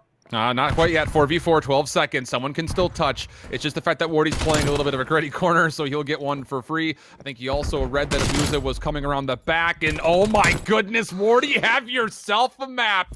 Ends with 4 straight, which is essentially what was left of Los Pepes, and a 3-1 on the checkmate control means we will get to that Apocalypse hardpoint next. It's just crazy how close this is in the moment, right? Even that last round maybe shouldn't have been as close as it was, but AMELIA Strays, they're able to get it done. They shut down some key lanes there. Just, you know, keep on pushing up players that, for whatever reason, Los Pepes just couldn't deal with. And it's crazy, right? Because we were kind of talking before we got in this map shift about how much of a danger zone they were in. They should have won that search and destroy. Yeah. Arguably, the control, you know, Los Pepes, they've been proven to be pretty good at it. And, hey, now we're looking down the barrel of a map from before. I'm not going to lie, though. I mean, here's the thing. As we look through the replays, there are 2 different ways you need to be thinking about checkmate control. And I hate that I'm saying this in June, but for some audience members out there, you might not really understand how exactly why the mentality is the way it is. You know, for an A zone hit on offense, you need plane control because from the defensive point of view, it's a natural pinch. You're set up inside of a safe area. As soon as you want to hit the execute call, you can hit from multiple angles safely. So for the offense, you have to continually contest the plane. But when you get to B, sure, the plane is important, but realistically, you need to open up space on the lanes because of how easy it is with an AR or an SMG to watch across the site underneath the plane. So what we started to see was, you know, Los Pepes, a brilliant setup for the A zone where they get that nice control in the middle of the map by essentially baiting Torres towards A. Everyone who wins fights mid-map then just stack over towards A. That is a prime example of what you like to see, something that Chicago did very, very early on and why they were one of the best checkmate control teams for a long period of time in the CDL. But then when you want to go back to B, same situation kind of unfolds. You watch how Los Pepes want to clear that northern lane first, then you get back into the plane, you get just barely enough space, and maybe you've got a good look at the B zone, but the thing about it was AMELIA Strays able to lock things down just in the nick of time. Very close map overall. But how about this? The point that I wanted to make is the fact that we've got an Apocalypse hardpoint, and if there were ever a way for AMELIA Strays to earn a win versus Los Pepes, it's by stealing a hardpoint away from them. Yeah, I think the crazy thing as well, right, because we kind of discussed this before we got into the series of Apocalypse Hardpoint, is if you actually look at it from a meta perspective here, Apocalypse doesn't exactly favor Los Pepes with the way that this team is kind of set up. I would describe Torres and Abuser as players that are very much setting their ways with their ARs, right? Abuser, of course, is the flex player in this situation. He can run an AK-74U. We saw it a couple of times there in that game. But if you're to like compare Abuser and Wardy as players for Los Pepes and AMELIA Strays, Wardy I would describe him as a much better flex player overall, much more flexible by the very definition of the term, can do just as much damage with the AK-74U as he can do with the Krig 6. And that positions AMELIA Strays in a really great stead here for this map, of course. If you've got Chaxter, Piero, and Wardy, an SMG lineup on an SMG-dominated map, as such as Apocalypse, they're in a great position here, even despite the fact that we already know Los Pepes are a great hardpoint team. Yeah, and again, we have not seen Los Pepes play this, and for know from the side of AMELIA Strays, this group stage we've only seen them play it once, and it was not favorable at all. They lost to Mavericks pretty convincingly by over 100 points. So I think I agree with you when it comes to what we consider on paper being the fact that AMELIA Strays can bring out that third SMG and likely find it as a comfortable composition for them. But the thing is, if they tried that versus Mavericks, it wasn't successful. Or maybe they didn't try it versus Mavericks, and now is a chance to really kind of go for it. I mean, that was one of the first matches that we kind of had, and, you know, there was a little bit of that decision-making that I think we had yesterday. But the fact of the matter was Mavericks were all over them. I mean, every single rotation, AMELIA Strays from the get-go found themselves down early. So if it was a speed thing, you need to consider that. If they feel like it was just a setup thing, that's fine. But realistically, the reason why I asked that question when we saw it yesterday was because you can't fix all of that overnight. That's the big thing. So what is going to be the target for AMELIA Strays after coming off that loss versus Mavericks yesterday? Can they find a way to recuperate and maybe make that one key change to really turn things around on this map overall?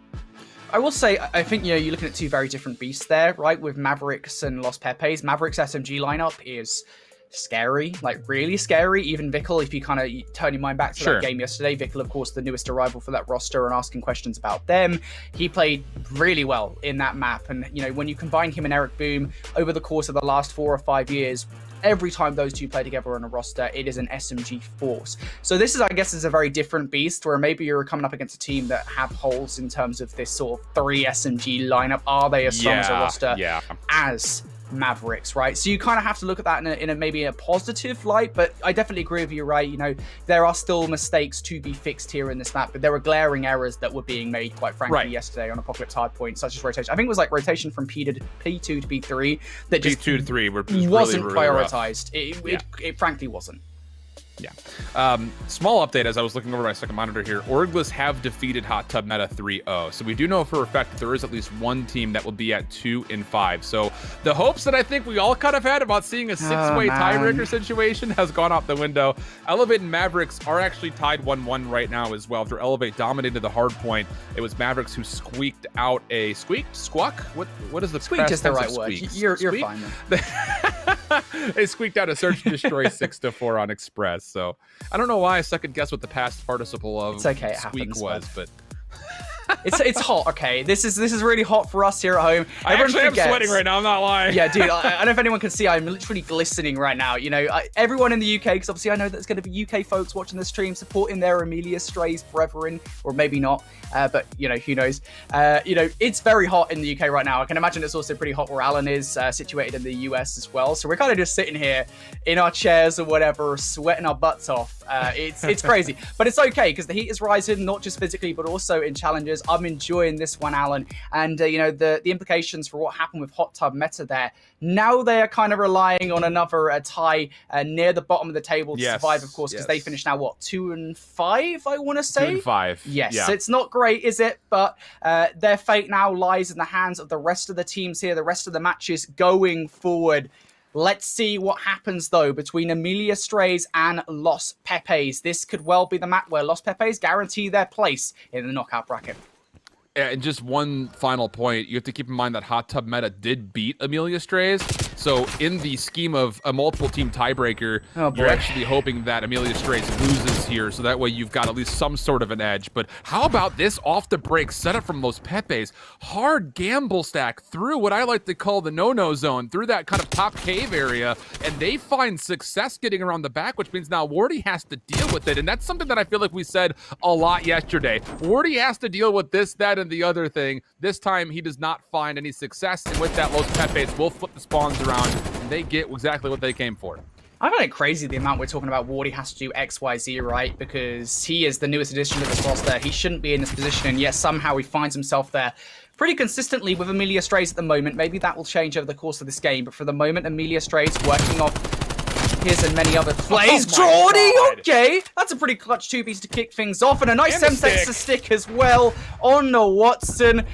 Jordy, he's been playing a lot of baseball at the moment. He's got a nice throwing arm going on, and Los Pepes have the rotation on lock.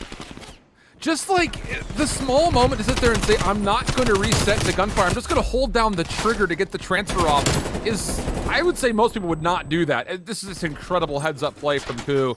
That is now an opportunity for Los Pepes to finally secure what was initially a good rotation for them. It is still a marginal lead for Amelia Strays, but that's looking imminent to change. And interestingly enough, Amelia Strays are trying to make their way, again, through the no-no zone. This is the definition of a choke point. If you were to look it up in the dictionary, it would just be a picture of this place here on Apocalypse.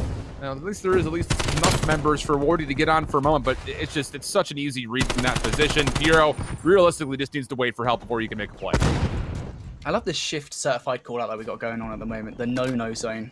That's the no-no zone. It's incredible. It's very specific. I mean, you know exactly what I mean when I say it's the no-no zone. Just don't go there. Oh man, we gotta get that standardized in the Call of Duty community, the no-no zone, as Los Pepe is gonna get control of that hard point, and majority time at the back of it also. Amelia Strays, this is the rotation we were talking about previously that we wanted to see them improve on. They might have to work on the heroics of Piero, and what a hero he is, cape and all. Piero able to pick up 2. Unfortunately, won't be able to save the day for the rotation. Los Pepes, they break it early, but Amelia Strays not done yet. The pressure is still mounting up over here. All they have to do is deal with Traudy, and they get control once again. And I love that we got the perspective of Watson throughout all of this, just his decision-making of, do you watch over towards Chicken Coop, do you watch the cross, or do you watch the helicopter? Realistically, it just comes down to what Wardy's calling. And he will call that, okay, I got players hitting me through trench, so he changes his position, watches it, gets a couple of kills, and then as soon as they win the gunfight, he gets over to barrels. He'll be the one to lock down the scrap time of the hard point, and beyond that was also important to make sure that Amelia Strays could push not just into the hard point, but through it to get a good look at the backside of the 4th side hill right here through Useless. Amelia Strays looking to find their way in, but once again, it's Los Pepe surging through. That is just incredible right out the gate here to break what was an early rotation from Amelia Strays. Los Pepe's currently behind, but a good hold on this hard point would put them in a solid lead. It's not what Amelia Strays would want to see, but every single kill at the moment is just going Los Pepe's way. Finally, Chashter's able to find one against Fusion. Piero follows up with another one, and you say it right there, Shift. This is a good opportunity for Amelia Strays to break on through. Going in 1 by 1, though, not a big fan of that. They're able to get it done, though, in the end. Yeah, it's fine. The whole idea, you don't have the ability with the 2 players that were in Chicken Coop to watch the cross from the favorable spawns. You have to commit all 4 players into the point itself. So you get a couple players that were already waiting through the side of the cave area. The first hit comes through Chicken Coop, and then you finally hit through the cave. It's a really, really good hit and a really solid break for Amelia Strays. The problem is, while you sacrifice playing for the actual spawns, it actually means that you win the scrap time, but you still have to fight going into this next hard point, as the spawns for Los Pepes are right next to the hard point. These are big rotational gunfights coming in. Amelia Strays have got themselves inside this area of the map, looking to push up through. Kills going in favor here of Amelia Strays, but it's going to be Los Pepes coming out on top. Abuser with a huge 2-piece, and this is the hard point that we always talk about, how hard it is to break. A money hill by the very definition of the term. Amelia Strays, how do you break this one? Well, first objective, make sure you take out Fusion from the back line. They are able to do that. Wardy has able to got around the back, and here's the spawns coming in for Amelia Strays. This is fine, though, for Los Pepes. You can kind of see what Ku was trying to do. He's number 6 now. He actually spawns up. If you lose the spawns for P5, that essentially is your decision maker saying, we're going to go with the scrap time here. We can try to finesse it, but this gives us a natural rotation to play for new. The problem is, it's Chalkster who also spawned kind of close to this area, and in a 50-50 foot race, he hasn't just won 2 gunfights. He takes a 3rd down. So now it's kind of a bad situation made perfect for Amelia Strays. They get the full scrap time on a clean break, and they've at least denied the easy rotation for Los Pepes over towards the eventual second hill. They will eventually win it, but it comes at a smaller cost when it comes down to the time that was actually generated for Amelia. Oh, Piero picks up 2, and we're at the halfway point of this game. Generally speaking, it's a pretty close one. I think we could possibly say here, Shift, Los Pepes only in the lead by a very minor amount. Amelia Strays will be looking to close that lead here off the back of this P1 hard point. Keep an eye on those spawns as well. Los Pepes have an opportunity here to get not just the scrap time off the back of P1, but hold on to a full 60 over towards that P2 rotation, especially given the fact that Amelia Strays, as far as Apocalypse Hardpoint is concerned, are spawning out over in Narnia. Absolutely nowhere near this rotation. Fusion will feel the threat of Amelia Strays on the back of this scrap time, only able to pick up 1 before falling.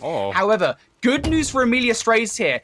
Troldy and Fusion have spawned out over in the other side of the map once again. So this is going to be a 4 versus 2 on the push. Wardy's able to pick up 1. Los Pepes get there in time. Comes down to Wardy, though, winning the fight. Now a 1 versus 1 in the backline. Wardy wins this. There is streaks on the table, and Wardy gets it done. Now number 7. Can he get it? Yes, he can. Number 8 would be nice as well. And he goes out for it, but a Semtex takes him down.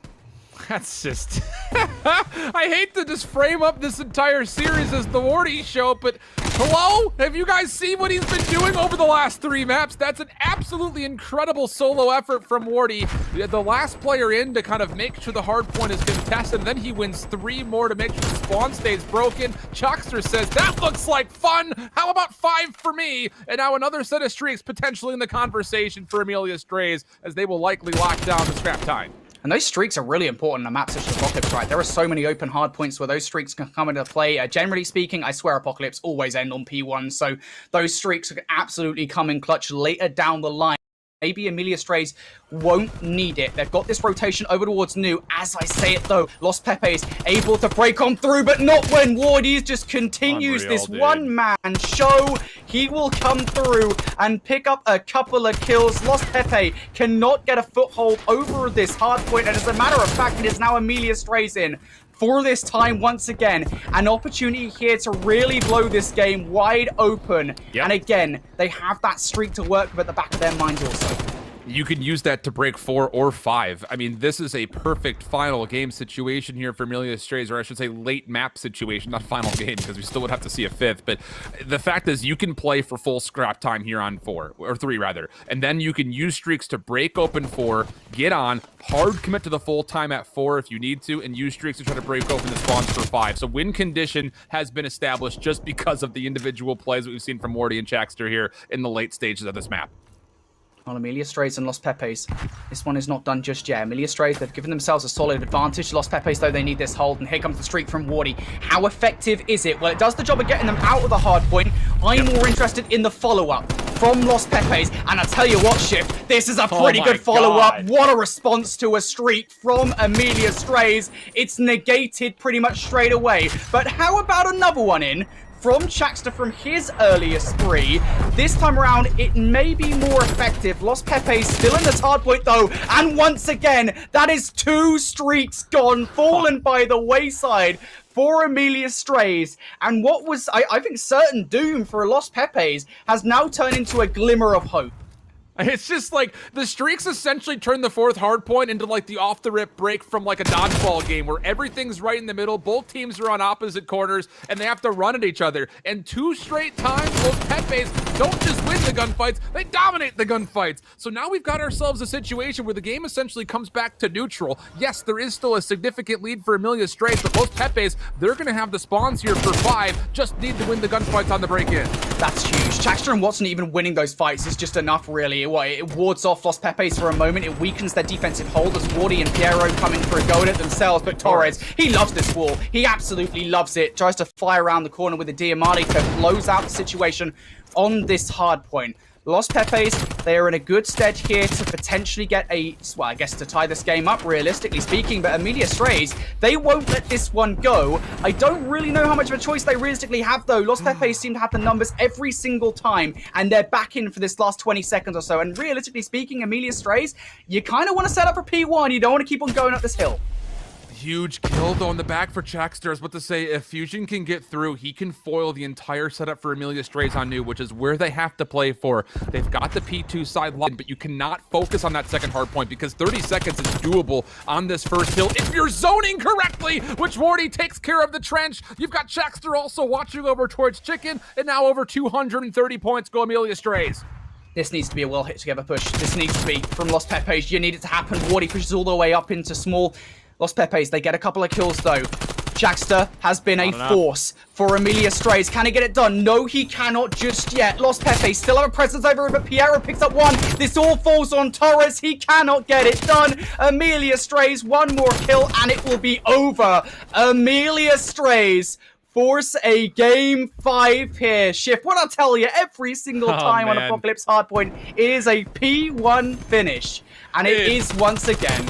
And Wardy's just different today, man. He's playing so freaking well. I mean, it's just so many small moments where you look at it and you say you need someone to kind of hit this route or play this entry, and Morty's right there ready for it. This is an immaculate break as we go over to the second hard point. That is when he started to go on the initial spree for streaks. He was the last one to survive. He finds those opening kills kind of as the second guy in, but then the 1v essentially 3 to make sure that even though Los Pepes are spawning in, they still have to get through Wardy. And then at the end of the game, same situation again, just pushing the envelope and drawing that line in the sand that much further forward.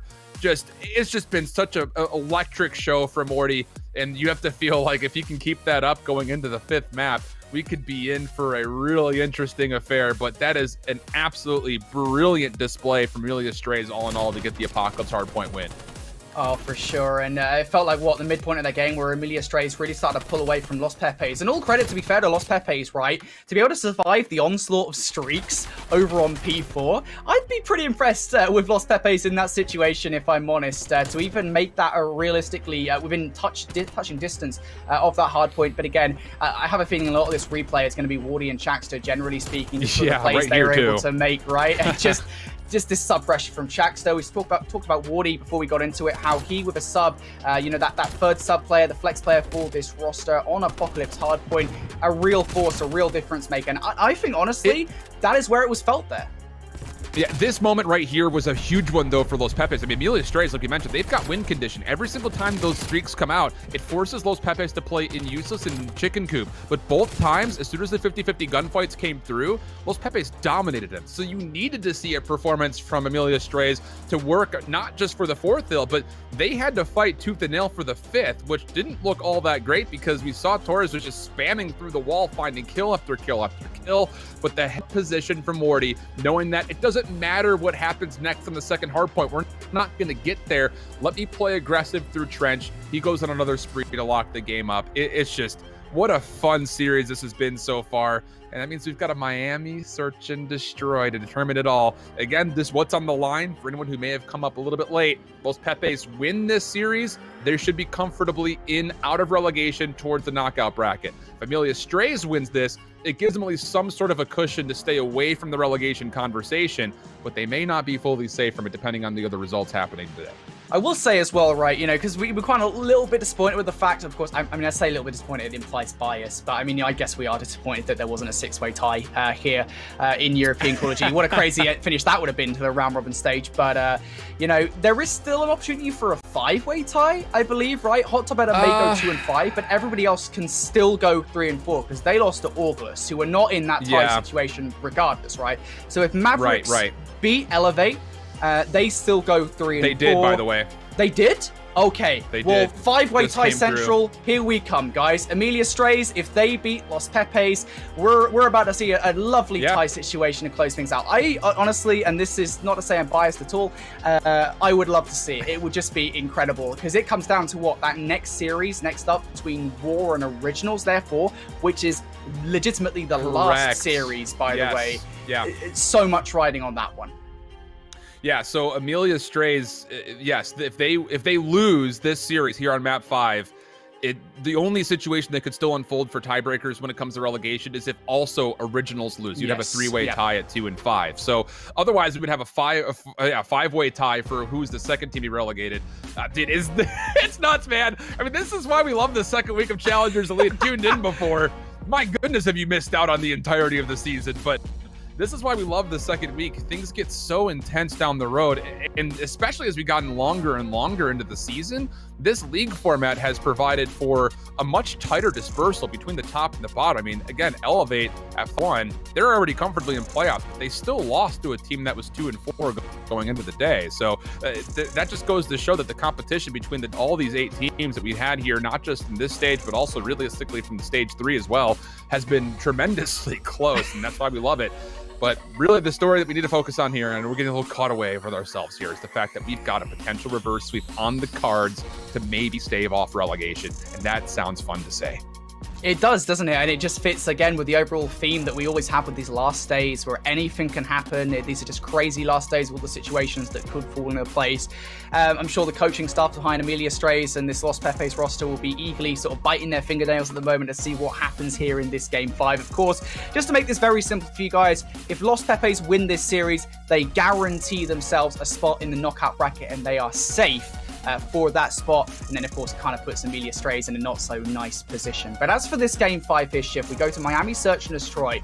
Now, prior to this series, we were kind of talking about the fact that Los Pepes, their Search and Destroy just hasn't been strong at all in this elite. You know, in contrast to what we've seen from Hardpoint from them, it hasn't been good. They weren't playing as a team. However, what we saw in game number 2 was just a complete flipping of the script here, where Los Pepes, they came out, their teamwork was immaculate, and they only lost a few rounds, as you rightly pointed out, by just 1v1s, right? Yeah. It was tremendously close throughout, and I would say, just to kind of take the staple of why it went Los Pepes' way, it wasn't necessarily because Los Pepes were playing super clean, but also a little bit of the fact that Amelia Strays were playing a little sloppy on their post-plant setups. So now you get to a Miami Search and Destroy where, to be fair, a lot of the conversations hold the same, where if you're on the offense and you can get the bomb planted, you should be walking away with a steep advantage on either bomb site.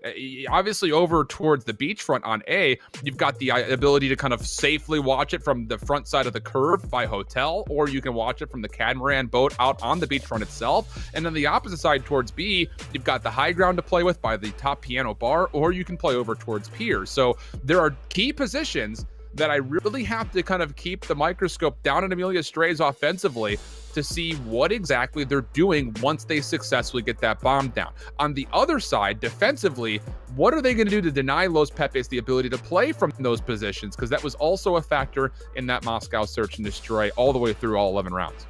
I'm just really excited to see how the AR battles go down on Miami Search and Destroy, because I'd argue this is, I'd argue it's pretty factual that it is much more open of a map than what we saw earlier in Map 2 on Moscow Search and Destroy, right?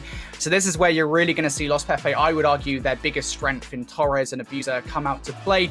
Their positioning, if they can maybe get some picks off Amelia Strays, it would be huge. And yeah, you hit the nail on the head there, right, Shift? They need to do it. That is the win condition for me for Los Pepes if they want to guarantee their spot in the knockout bracket. Amelia Strays could still keep our hopes here on the casting desk alive of a 5-way tie to decide who gets relegated out of Stage 4 of Challengers Elite. It's crazy as always, and it goes to a Game 5 to decide what happens. And here's the other thing to keep in mind for Amelia Strays. They can play with tempo. After Wardy just was hot as hell with the SMG, they could technically set up a couple of 3 SMG looks both defensively and offensively if they want to. So that's always something to kind of keep in the back of your mind, and it just comes down to who would make that play call. Opening utility being thrown over towards B for Amelia Strays here, as Los Pepes is actually direction, and that early utility will keep them planted a little while longer, but this rotation to the middle of the map is a risky one, just simply due to those open lines of sight that you had mentioned. Well, normally you have somebody watching the mid-rap, right? So Amelia Strays, this push, generally speaking, wouldn't work because Los Pepes should have the knowledge immediately that, hey, look, Amelia Strays have gone over towards A and we can send players over towards this bomb site to deal with it. They don't get that information. Amelia Strays, they're able to get this bomb down pretty much consequence-free, and off the back of it as well, Ward is able to draw that first blood. Amelia Strays have every advantage in this situation. Los Pepes just do not have much time to make this work. This is so brilliant from Amelia Strays. It's risky, but we'll talk about it here in a moment, as it really has to come down to Abusa and Torres to open this up. Not a lot of time to do it. Chaxter's going to get damage onto Abusa, should probably want to take this gunfight, but instead wants to play the clock, and that could... Wait a second, it's just down to Wardy. Long-range shots, of course they're brilliant, no time for a defuse. So for Amelia Strays, it's a risky setup because you're essentially baiting out the defense to go B with all the opening utility thrown in and around the B site, whether it's top side over towards Piano or just onto the site itself, and you try to rotate through the middle of the map, where it's Fusion who's playing nearby Pink in that hotel room. If he watches that cross, he comes away with at least 1 kill, but I don't know if he had an AR or not, and if he's just got an SMG, he's also the next player to rotate over, and you saw that Wardy was already topside hotel. He watches that cross, and Amelia Strays get a free plant and a free look at the defensive rotation in just amount of time to make sure the clock was win condition for him. I will say, I'm not entirely sure. Yeah, I get that there was a load of utility thrown towards B. I'm not entirely sure why Los Pepes didn't have at least one eye on mid-map, right? Because you've got a player over in Museum over towards A, right? So you should have at least some control over the mid-map, the call to be made, but it just wasn't. Amelia Stray is able to get away with that plant.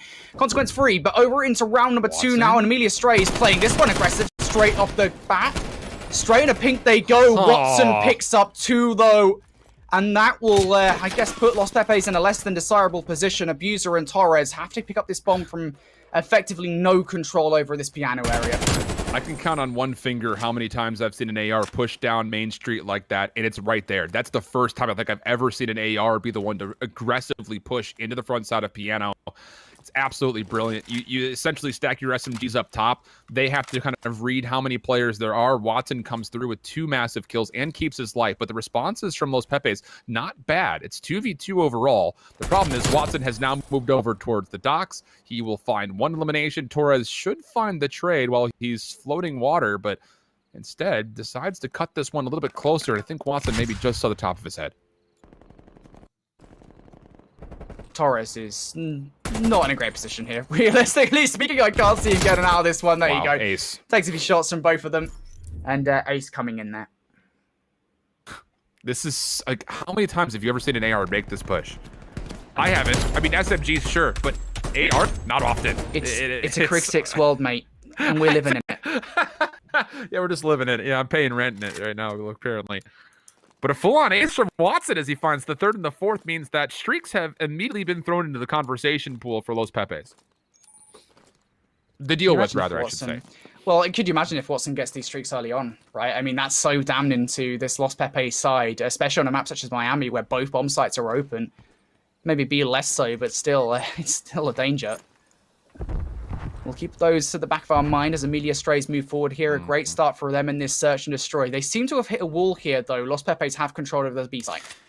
And keep in mind, number 5 is Ku. He's playing mid-map. If an aggressive hit comes over towards B, I wouldn't be surprised to see him hit a very early flank through front piano, because you already have Fusion up top with another sub. So this is smart from Lana. Hold, make sure the flank stays safe. You've got Torres watching back alley. He's going to be the one to really make the call for both those SMGs over, through, and in front of piano. Amelia Strays have so many ways to look here before they cross the road. Can they get it done? No. Piero gets run over. A really nice setup coming in here from Los Pepes. Jackson tries to get that bomb down, but it's not without consequences. Troy tries that flank that you earlier mentioned. Watson might just be gifted another kill here against Torres. But realistically speaking, Amelia Strays in this position. You're in a 2 versus 3 to try and stop this defuse. Look at the trust. Watson is essentially saying, Wardy, you got to do it all yourself, because I'm going to try to keep your back safe. He only finds one. Watson gets caught looking the wrong way. It's just, that's so good from Los Pepes. Torres, again, one of your 2 ARs. Abuz is playing his David Hasselhoff cosplay over towards Lord. He's not a part of this play whatsoever. So you really have to look at what defensively Los Pepes want to do. And it's Torres playing back trash, Fusion up top in piano, and then Ku just holding his life, probably prone, right underneath the tables that are turned over in front of piano. And as soon as Torres gives the read that, okay, they're hitting through garage, Ku's going to through, Fusion's going to make sure nobody plants. Sure, the hits were not perfect, but you can see what the mind is. That's just a really, really strong setup for Los Pepes that does still eventually pay out in their favor. And that, I guess, is a really... We were talking about the streaks, right? That's a terrible situation for Amelia Strays. Not only do they lose that 2 versus 3, but Watson gets overzealous trying to find that 7th and final kill for the streaks. And, well, doesn't go his way. So Los Pepes will be more than happy about this, I guess, reset in the game.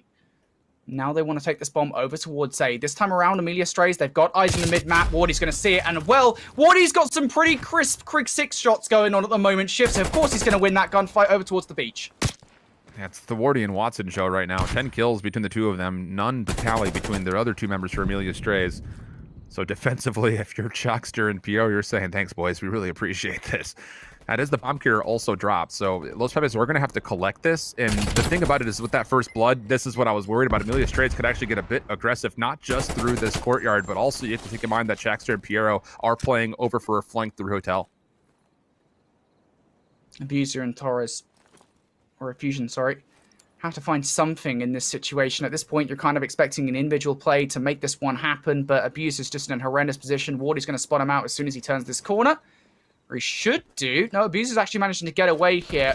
Shots coming in, though. Watson should be able to finish that one off, and there it is. Beautiful positioning coming in from Amelia Strays here.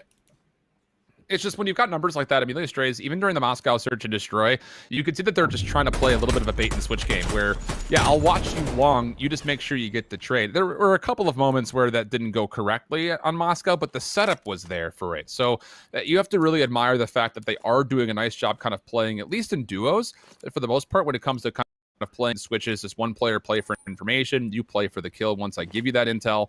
But still, all of the kills are tallied between Watson and Wardy.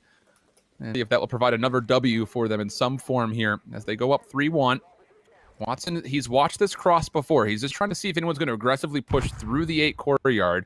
You have to keep in mind that they're also very aware that Ku, a couple of rounds, has put his pressure up through mid-piano. So it's all really on to Watson. Make sure that rotation doesn't come through. And these two players on the beachfront realistically have to either bait out a rotation or find a kill of their own. Amelia Strays trying to find something. Now you got to deal with Abuser inside the lifeguard tower. Or maybe you don't. Jaxter's actually managed to come through to the bomb site without much of a problem at all. Traudy will land a couple of Semtex net to him. Jaxter is just being assaulted by throwables at the moment. Utility galore.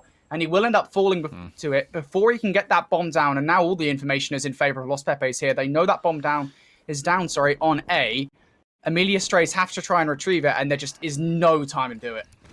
This is a 3 AR setup right now for the last 3 members for Amelia Strays as well. The whole setup right here is you try to get aggressive over towards this A site and force a rotation or a kill. That's the whole thing, because you're playing in 2 separate duos.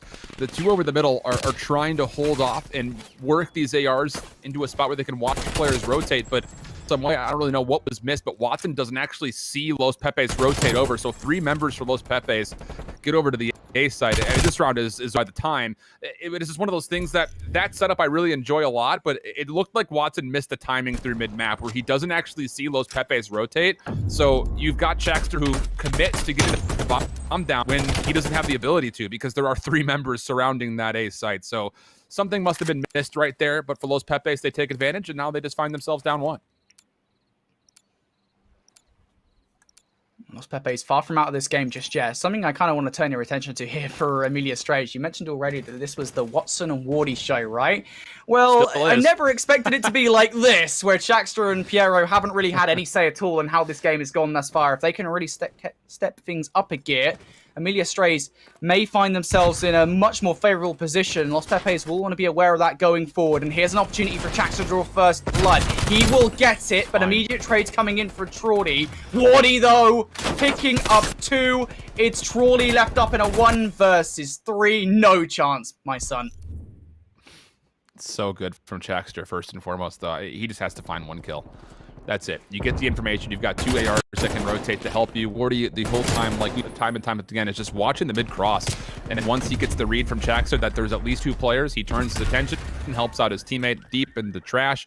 And that actually gets all 3 kills in the end. So really good stuff from Jaxter, going 1 for 1. And then beyond that, just Wardy taking over. 5 kills in a row now, 8 and 3. And Watson not trying to get outdone. He's 9 and 2 on 3 in a row. And Amelia Strays are just really heavy loaded with these double ARs, working really nicely just through the map at a kind of a mild pace. They've just been really, really good at controlling the space in front of them and getting a good read on what Los Pepes are trying to do and ending almost immediately. The ARs of Amelia Strays have just been better at the moment. We need to keep an eye on Wardy as well. He's on a 5 spree. Traudy is actually going to get away here from Watson, so that's some good news, I suppose, for Los Pepes. And Watson making a little bit of noise over towards B. You might imagine that Los Pepes, well, maybe they would have thought it was going to be a B push, but I think they have spotted out Jaxter and Piero over here. This is puzzling. This is a 4 AR setup, actually, it looks like. This is almost the exact same rollout that Amelia Strays rolled last offense. But you see Ku rotate, like you very aptly mentioned. You know he's running a sub. Why would you not rotate the bomb backwards? Now Jaxter's kind of by himself in nearly an untradeable position, and he might be even calling for Watson and Wardy to start helping over towards this direction. This is not an open site by any stretch of the imagination. I just don't know how you get a plant off with the Krig in hand if you're Jaxter. You got to do this quickly as well, because look at the fusion on the minimap as well. He'll be a factor in just a second as he comes in for a flank. Amelia Strays will get this bomb down, though. Torres takes down Watson. Torres takes down Jaxter as well. Now a 2 versus 3. Amelia Strays on the offense here. It's kind of just crumbled. And if you're a Wardy, just play your life. I don't really know if you want to aggressively go for this round. You're 1 kill away from streaks. They are so crucial. And yet another situation here, Shift, where Amelia Strays 1 kill shy of streaks and they're denied. The streaks at this point, I'm not nearly as upset about because going up 5-2, you've got so many win conditions in front of you. But I'm still very puzzled on this 4 AR setup, possibly 2 rounds in a row, because we didn't get a chance to see Chaxter in the last offensive round where he fell very, very early. But I just don't understand the call here, because you know that Ku rotated. You know that Abuz is playing all the way deep, so that means that the beachfront is not a safe angle unless you get team shots off. And then you even had right there, Fusion able to rotate over with Torres. They get there so quickly. I'm very puzzled. I'm surprised that after they watch Ku rotate over, that they don't just try to back up and try to make an angle happen over towards B. So now Los Pepes again reduce the deficit down to just a single round with an opportunity to tie here in the 8th. Oh boy, this is getting more tense by the minute. Amelia Strays have had a couple of opportunities where they could potentially not necessarily closed out this game, but most certainly put Los Pepes in a really horrible position. They haven't been able to do it just yet. And once again, Piero and Chaxter haven't really had much to say for Amelia Strays. And, well, once again, it's Wardy who's opened up with that first blood against Torres. Now they know where Los Pepes intend to take this bomb, and Amelia Strays have all the power in the situation. They have information, they've got the numbers as well. Yeah, and on the opposite side for Los Pepes, they carry no information. God, dude, Wardy, what did you have for breakfast? This has been his best series that I've seen all year long. Even in the first 2 map losses, this has been his best series without question. A 2v4 situation, no time, so call it a 2v5 because you're also playing up against the clock right now. And it's going to have to be really hinging on Ku finding a first blood and a second. I mean, Fusion has to just sprint the rest of the way through. He can't check anything. He's got to just hope that Ku has opened up enough space, of which he actually hasn't. Chaxter will fall, but that's fine. That's information for Amelia Strays, knowing that this bomb is rotating over. Ku not going to get Piero, at least not initially. Trade will not enough time for a plant. Wardy with the pistol, because why the heck not? Amelia Strays around away from confirming the reverse sweep and potentially and very likely staving off relegation. It feels a little bit right at the moment. Los Pepes is just lost for direction. They don't really know where they're taking this bomb. At the very least, they don't have the conviction to follow through with it. You know, they set themselves up for an A push. They immediately challenge Wardy up top in the museum, and it falls apart immediately as soon as they lose that first gunfight. I need to see some more heads-up plays coming in here from Los Pepes, because their backs are well and truly against the wall here. The opportunity to guarantee a place in the knockout bracket is slipping away from them. Virtual butterfingers going on here as Los Pepes can't quite get a hold on this game. Amelia Strays, once again with this bomb, seems certain of where they want to take it. They want to go to B. Sorry. And Wardy, it's the pressure, right? It's just so scary. You know that Wardy's up here. You know that he's the one taking the shots, and the form that he's in at the moment, you don't want to challenge him. They're still going to commit to A? You've seen 2 players rotate. Get a look at B, Amelia Strays. It really, at a certain moment, these offensive rounds to A are really feeling like square peg meeting round hole. And they're just trying to force it through. Watson needs to make sure the flank is safe, but with an AR, he just has to go commando mode, just crouching, and he hasn't seen Fusion. So now, finally, they're trying to rotate this bomb back over towards B, but Ku is kind of watching this cross edges, and Fusion will know that he doesn't need to hit hotel. He can just rotate behind this play on curve and then eventually get behind the play on the bomb site. And Los Pepes, I mean, they should see a 10th round here, pending they can take care of Watson up front. There's literally just Watson in a 1 versus 3 now. He's able to get that first blood. Trying to slip away. Does he have the time to make this one work, though? That's the question. He's actually going to come in from behind. Torres is going to pre-aim it, though, and Los Pepes will survive the round. Look, Amelia Strays, no matter what happens in this series, whether you get relegated or not, if you stick with this same 4, I really need them to start getting out pens and paper and just trying to figure out ways to rotate the bomb away from the beachfront, because that is, what, 3-4 rounds in a row that their offense has largely been stuck. I mean, they're not denying the rotation defensively through the middle of the map, and then they're not rotating on their own. There are some steep questions, and realistically, for Los Pepes, you get this to round 11 and force Amelia Stray maybe back onto the offense, this is potential for 3 rounds in a row, because everything that we've seen over towards A for Amelia Strays has left me wanting to see just a little bit more cleaner on a rotation, mid-map adaptation. So really, for me, it just comes down to what can Los Pepes do on this offense, and it's going to be pretty aggressive towards B. This is the first time we've really seen a lot of aggression this direction.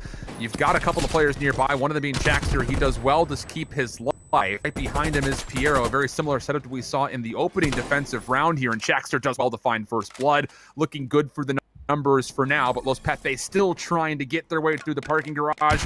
They'll drop a second. It's now 2v4, make it all on the shoulders of Ku.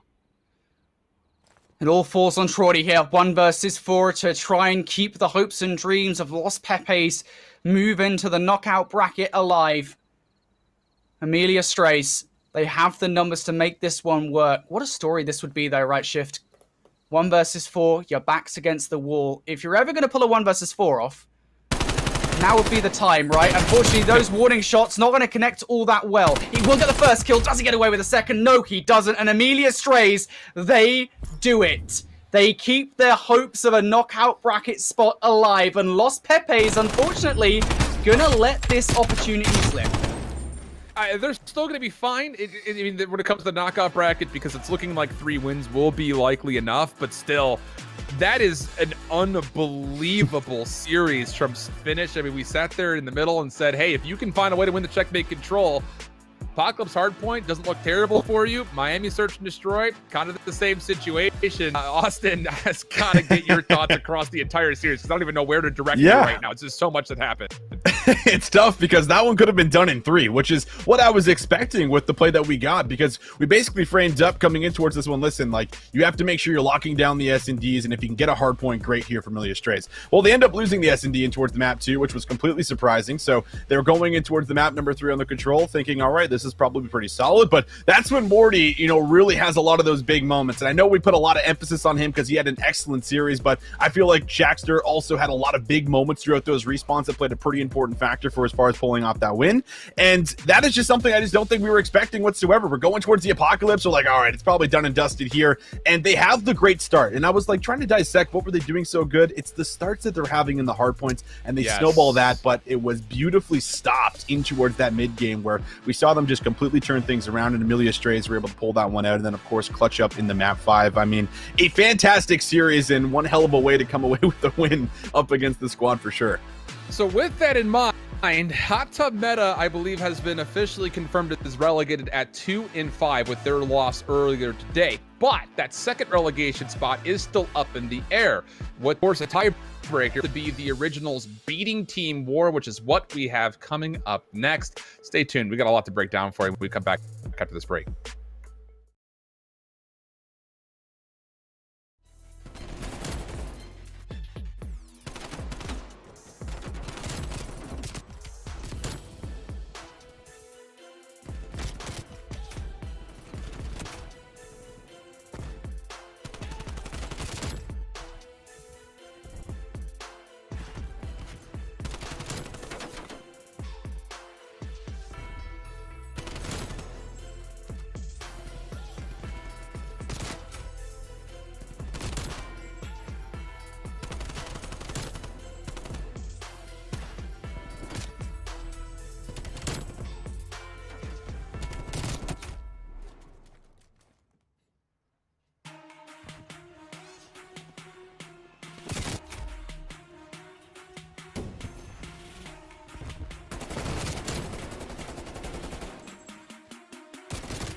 Welcome back, everybody. We had a absolute banger, as everyone's been saying lately, over between Pepe's and Amelia Strays, all the way to map 5. Reverse sweep confirmed for Amelia Strays, which now puts us in the ballpark of maybe a 5-way tie to determine who in this gated team that we have. Hot Tub Meta already confirmed, but we've got War and Originals, the last 2 teams to square off. My whole shift with me, Visions and Infinity. And boys, this one's really clear. Originals, if they win, the 5-way tie is in play, and we just hope that someone in the back end is figuring out what happens. If Originals loses, they are the second team relegated, so that's what's in front of us. But I gotta go to my boy Visions here. What exactly are you thinking as we get into this next series? I'm thinking that I want to see this Originals roster come to life, and I think it's been a big problem so far in towards the Elite, and they've only really been able to beat the bottom teams, right? We're talking about the 2 bottom teams at the moment, so they need to give us a little bit more, and it feels like there's potential. When we're looking at this squad, I mean, we saw a lot of it from Rafi yesterday, Hockey as well. Like, there are moments where we're like, okay, they can find these wins, but it's kind of back to the similar storyline that I was kind of implementing in the last series, coming on through there for us with Amelia Strays. It's the consistency, right? That was been the big factor, but it's a true test. I mean, the Team War guys, they're always good at clutching up in these moments, so I know they're going to be coming in with the Ray game. Other side, Brody, of this Team War squad, they've been in a lot of hard-fought battles. Their losses have been narrow. They find themselves in a pretty comfortable position, but still not out of the conversation of that 5-way tie if they lose here. So just kind of talking about them, what are you looking at as far as how they need to get past this Originals team?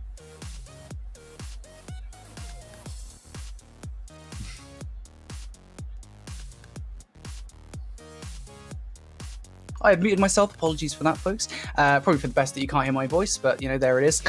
Team War, for them at the moment, they're a constantly improving roster overall here, right? In every single game mode across the board, they are looking better and better as each map continues on. Play your own game, really, I think at this point. You're playing an Originals roster that still looks, I'd say, a little bit shaky. And War, generally speaking, when they play as a roster, when they play as a team, that's always been their strength, just the chemistry. It's one of the best we have here, and actually in challenges, even with the recent change, of course. I'd argue it's even strengthened with the recent change. Bringing Yaka on the roster, of course, is played with Journey, Lucky, and Metals over the course of the last few years, right? So that is their strength. Play to your own strengths if you're a Team War. We know that they're good when their backs are up against the wall. We had it last season, right, with Stage 3, where they were very close to being relegated, and they managed to come out on top. So I think they'll be okay, but don't underestimate the Originals at the same time, because they are still a really good team. We'll see how the things unfold here with this 5-map series in front of us, and maybe some extra implications as far as what we're looking at statistically between both of these teams. Because if you look across the board for what we've gotten out of Team War and the Originals, honestly speaking, they've been relatively even across every single game mode. The only big weakness that I think at least I can point out is the fact the Originals, they've seen a lot of their series go to 5 because they're having a lot of trouble closing things out in hardpoint. 3 and 8 overall. So as we look forward to what we have in front of us for this 5-map series, those respawns in specific will be the Apocalypse and eventually both checkmates for the Control and also the second hardpoint. But we are going to be confirmed seeing Standoff, which honestly speaking, we've only seen really once in Europe, and that was actually Team War losing to Orglis. I think it was just yesterday that they played. Yeah, Standoff coming on through. I mean, I'm definitely happy to be the first time to kind of cast over and look at it. So definitely love to see that in towards the mix overall. And with these new maps, like, I feel like there's some teams that are able to catch on towards them a little bit faster than others. And once you're able to do that, like, it becomes very deadly when you're talking about the veto process that's taking place before we get in towards the best of 5 series for us. And just being able to kind of take this off the board going forward and show a strong showing could be really good heading in towards the rest of the weeks. But I think that's going to be a good look at what we're going to get. I mean, we've seen a lot of strategy kind of go in toward this and how it's played. So that'll be a fun one overall. But I think when we're looking at Team War, coming through, you said they've already lost here. So this will be a little bit of a redemption map coming in and seeing what they've been able to fix. But I think this is not too bad of a playing field. We're talking about checkmate control. This is something like historically that they were really good at in the past when they were actually dominating Europe at the beginning of the year and finding a lot of wins in the opens and taking the very first elite, I believe it was. But overall, this is something I think the Team War are going to be pretty happy with coming in towards the mix because they're even across the board in every single game mode. So it really is a question of, what game modes are they going to be good at on the day for us? And just beyond that, just talking apps at Infinity, there really is not a particular map mode combination that either team have steep rehearsal on. The only one that we could really make an argument for would be the Raid Search and Destroy for map 5, where both teams have gotten 3 different looks at it, but neither of our teams have played Apocalypse. Outside of the one instance that Team War went round 11 in standoff, there really isn't a lot to talk about there. So just infamiliarity will be abounds as far as this map set is concerned. Yeah, for sure, right? I actually think that's going to favour the originals here. You know, they're a team where Team War won't have as much experience playing them across these maps. That could definitely go in their favour here. I'm a little bit jealous that you guys are going to get to cast over standoff, Search and Destroy from map. I've been willing that into existence over the last couple of days, guys. Really I've been wanting the standoff Search and Destroy. I've been summoning Circle that map from map 2, map 4. I want it every single time. I haven't got to do it yet. So you guys are going to have fun. I was about to transfer that over to you as well. That would have been a lovely transition had these guys not gone for a restart. But yeah, for Team War overall here, I'd argue the originals are actually in an okay position in terms of, you know, having the element of surprise, especially going to that standoff Search and Destroy, by the way, because I kind of mentioned this the other day, where the basis for this standoff, or this the originals team, sorry, is that they are Search and Destroy stars who transitioned to Respawn a couple of years ago. So, you know, if you've never played these guys before and you don't know what their Search and Destroy is like outside of their Elite 2 appearance during Stage 2, and even then that's not a massive sample size, is it really? You know, they technically have the advantage here.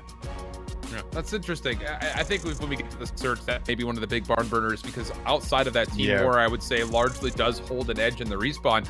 I mean, like we mentioned, for the originals, their hard point has been a little shaky, 3-8 overall, and on average, they're losing by about 40 points, whereas Team War, 4-4 overall here, Visions, as we're looking at them on average winning by about 10 points. So it just kind of goes to show that for Team War, even in their losses, they've been really tight losses, whereas the originals, they've been closer to the word blowout on their losses than their counterparts here have been. But we jump on in. It'll be myself and Visions for the cast on this one. And well, off the rip, Team War, solid start, 3-for-1 exchange.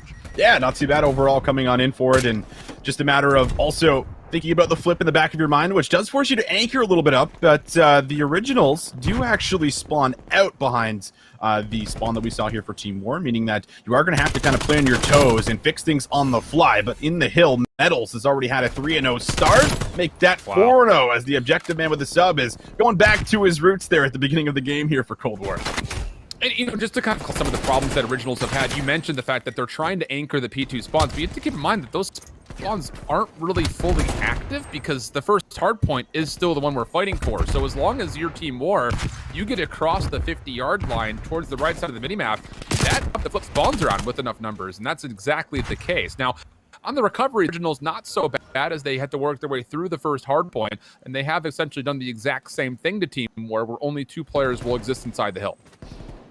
You have to have some big gunfights coming on in. Hockey does take out one of his teammates, but Furious Claws getting one up close. Metals finds him as well. It's a big shutdown as they're going to be able to get towards the back.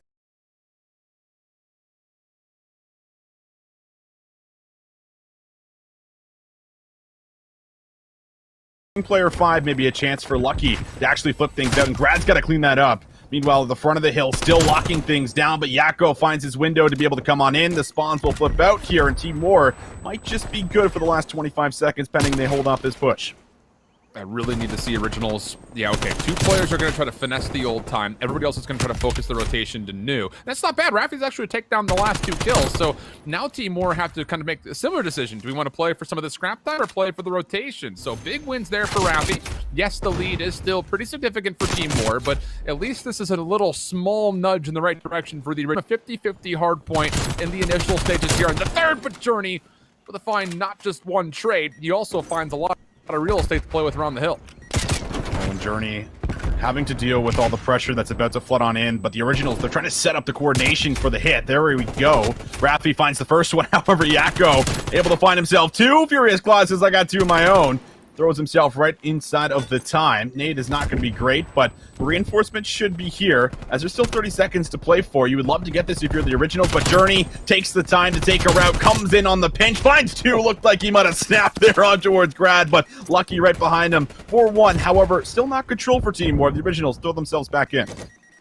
And another situation where Team War have to make the decision. How many players do we want to try to send to finesse some of the scrap time and versus how many do we want to have hold on to this rotation? And look at the exit from Originals. You've got Furious and Hockey moving around the back. The trades are good. That'll flip the spawns around. This is going to be a favorable opening look for the Originals, pending they can get through number 7 of Journey, which, well, not able to do so. Him and Yako working the same angle together are very deadly when it comes to team shots. Furious for 1, keeps his life. Hockey gets the 2nd. Now the Originals a chance to break on forward. It's just Metal right now. Grad even hitting a bit of a pinch, and that is absolutely perfect for the Originals. They get a clean break.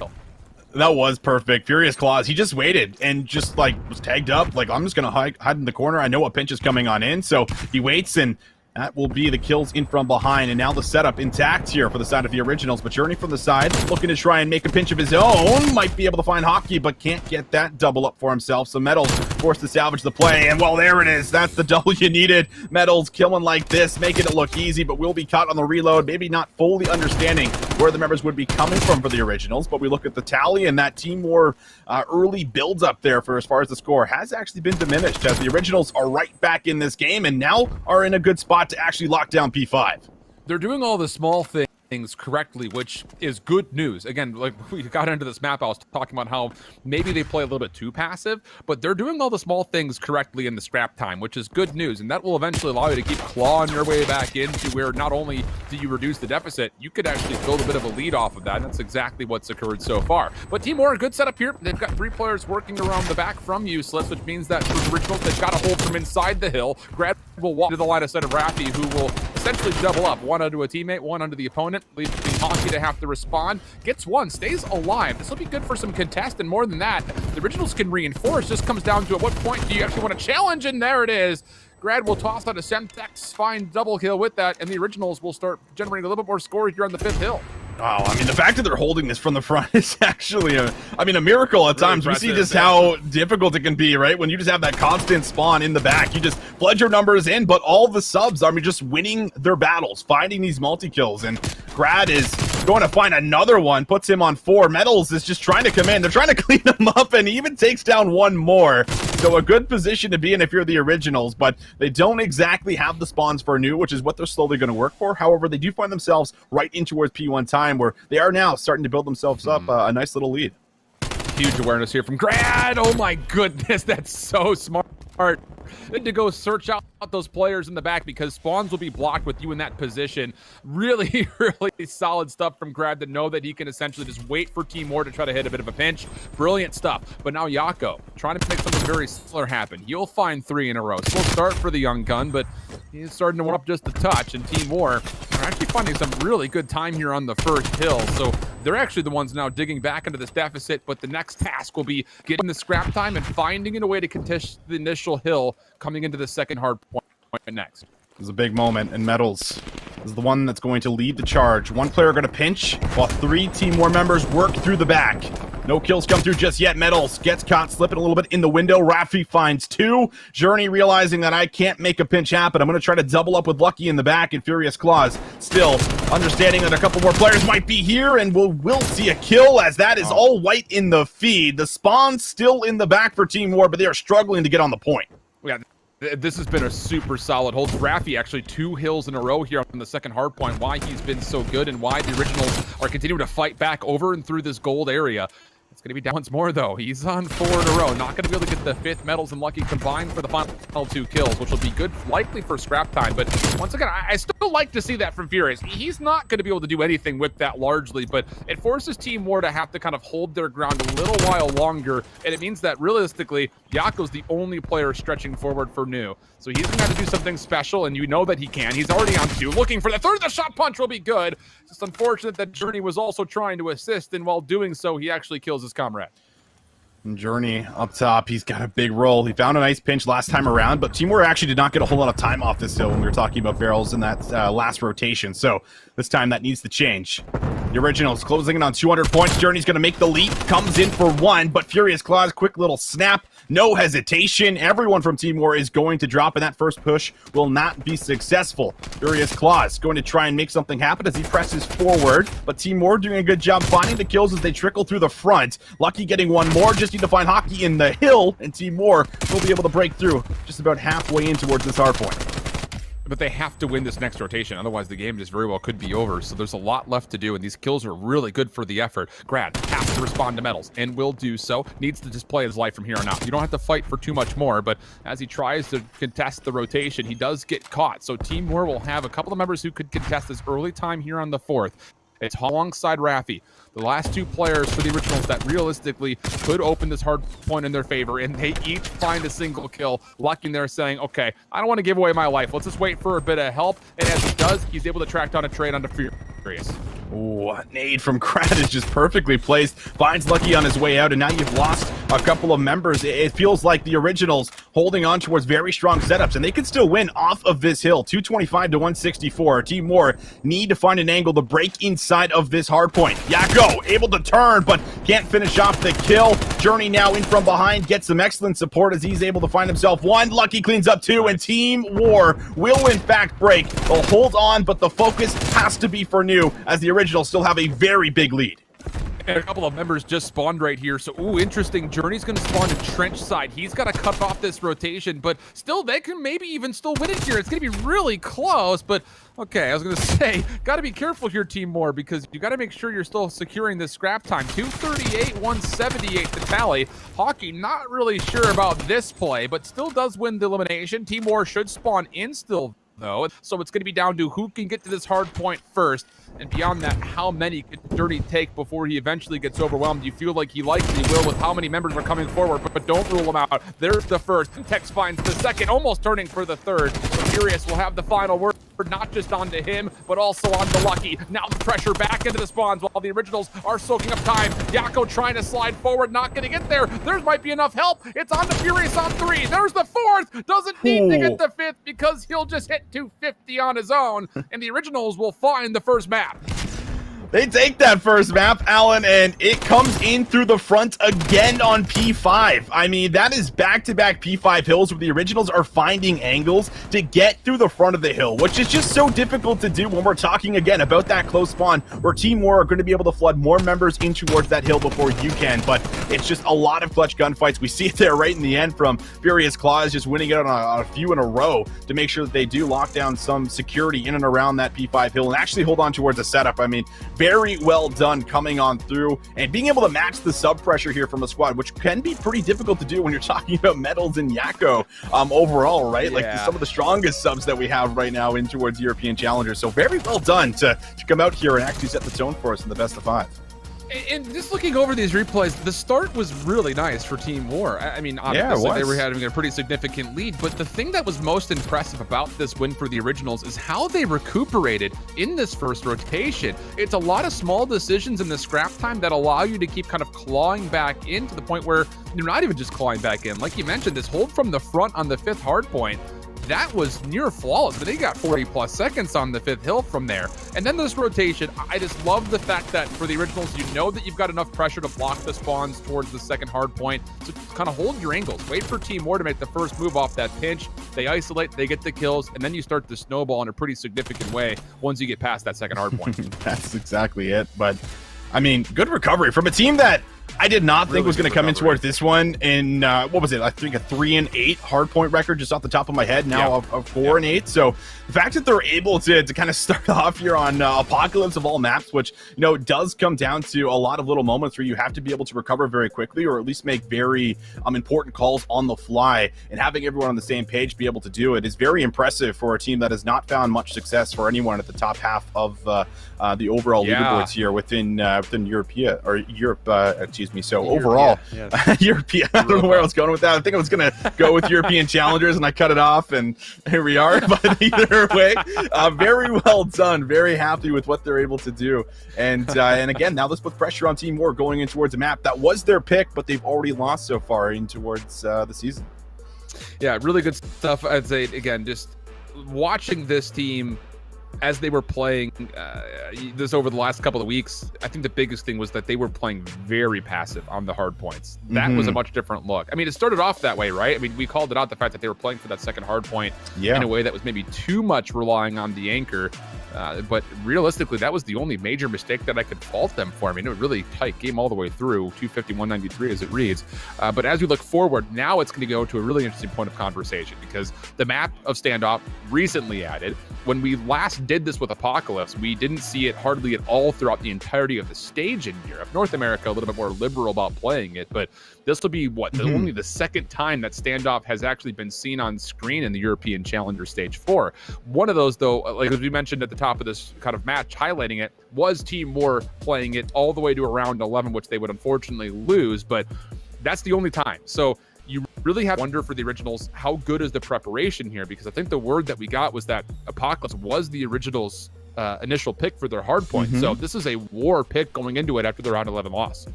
That tells me they've done a lot of prep. And I mean, you could go back to Black Ops 2 and watch all the prep you need for all the little niche spots and things like this. I mean, I've even spent a good amount of time on Towards Standoff, and a lot of them do exist, and a lot of new angles exist as well overall. But I think the biggest difficulty when we're talking about Standoff Search and Destroy right now is before you're pretty much always primarily hitting this B site, which is over by Tractor, and that was usually done with the smoke getting laid down, you know, right by statue, so you could cut off that cross and be able to actually slip on in. And if you get control of that site, there's only 2 entry points to get back in towards it for as far as the retake. So that's why there was always a huge amount of numbers there previously when we're talking about 10 years ago in Black Ops 2, where now you actually can just put yourself in towards the middle of the map, get courtyard control, and you can just watch that cross. And if they try to cross and tag you up, you can simply back away, and that gives you the information you need to kind of move in towards wood or move back alley. It starts to take away other parts of the map here. So Team War, I have to imagine they've done some prep since the last time around, considering that they picked it, like you said here, Alan, and we'll see what strategies they might be able to implement here for us as we see this new map in the rotation.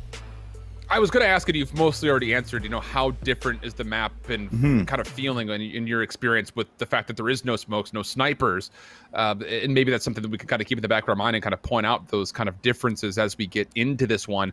Team War down a first map, needing to bounce back on their map pick for their Search and Destroy. They are starting off on the offense, so it'll be really interesting. I think, you know, do you maybe put a long-range AR? Do you really trust, you know, a Metals or a Lucky to watch one of those traditional sniper spots, or do you try to hard commit to getting forward? We're already getting our first answer as Metals is looking right at you, has seen Grad all the way in the back, but that won't be really a lot of the focus. It all has to happen on what comes through over towards A, and Journey has already found first blood. Hockey's given up his position as well. Just needs to hold this live for reinforcements. Yeah, no trophy systems early makes it really hard to stay in the site, but they're able to come away with a second. Rafi feels like he's got a press. He go for the pre-fire. No way does he find Yako there. Gets the head, and Metals can't really get the angle of the trade, so Grad comes in from behind, and just like that, a 2 versus 4 turned into a 1 versus 2 for Lucky. Will find Rafi here, but has to play this a little bit slow. Collapses, gets the kill, and now 1 versus 1. Oh, and Grad's right here, waiting for Lucky to peek in. Well, Lucky did not know exactly where his counterpart was.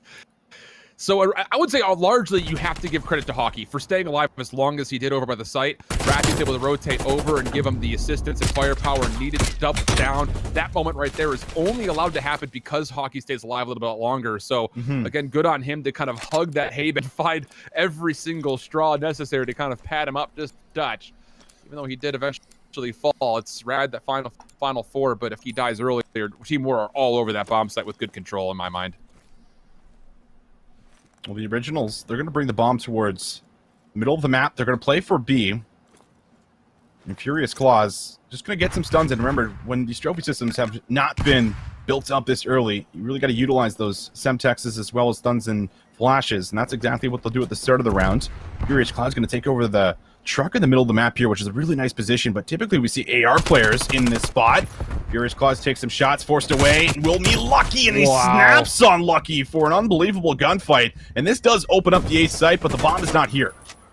I mean, yeah, the bomb is going over towards B, which is going to be really strange. I mean, Grad does find 1 just as he tries to cut through the courtyard. Metal's there for the trade, so now the bomb is down. And man, you can even see the originals. You still have Furious, who's over towards A. Now, the only thing that you could really say about this is the fact that Team War won't maybe know that the bomb is dropped over here in B. So they still have to play for maybe even we'll call a defensive retake of the A side. And that's indeed the case. Metal's able to catch 1 over through Cubby, but will not love the look of the gunfight, so backs down and will maybe wait for a bit of help from Yako first and foremost. And the timing here, he's going to see 1. That information is mutual. I think also catches Rafi. So now that really falls back as the baton passes over to the other teammate, but as Hockey moves over, he will fall. And And now it's just down to a 2v1. Metals finds the first.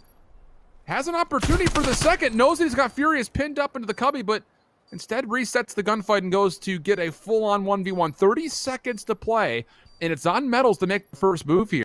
He's waiting. He's thinking that Furious is going to move quickly. Not the case. First couple of tags will be there. Stun is out. Now to the pistol. Time is going to be a problem. Has to play around the tractor, and oh, this has been so good from Furious.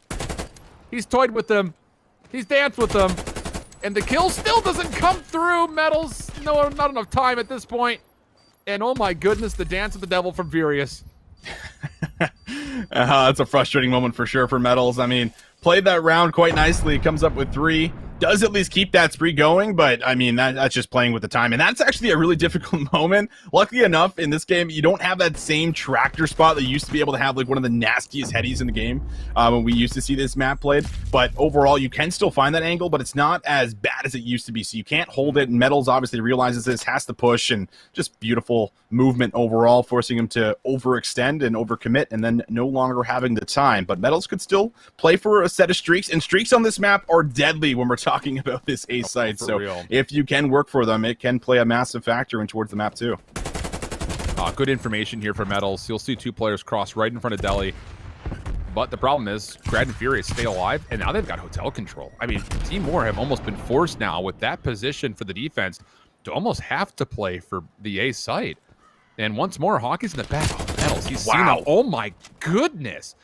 Through some leaves and woodwork alike, finds the first blood, and now that play over towards A is looking a lot more likely. Sure is, but big gunfight up top. Grad wins that.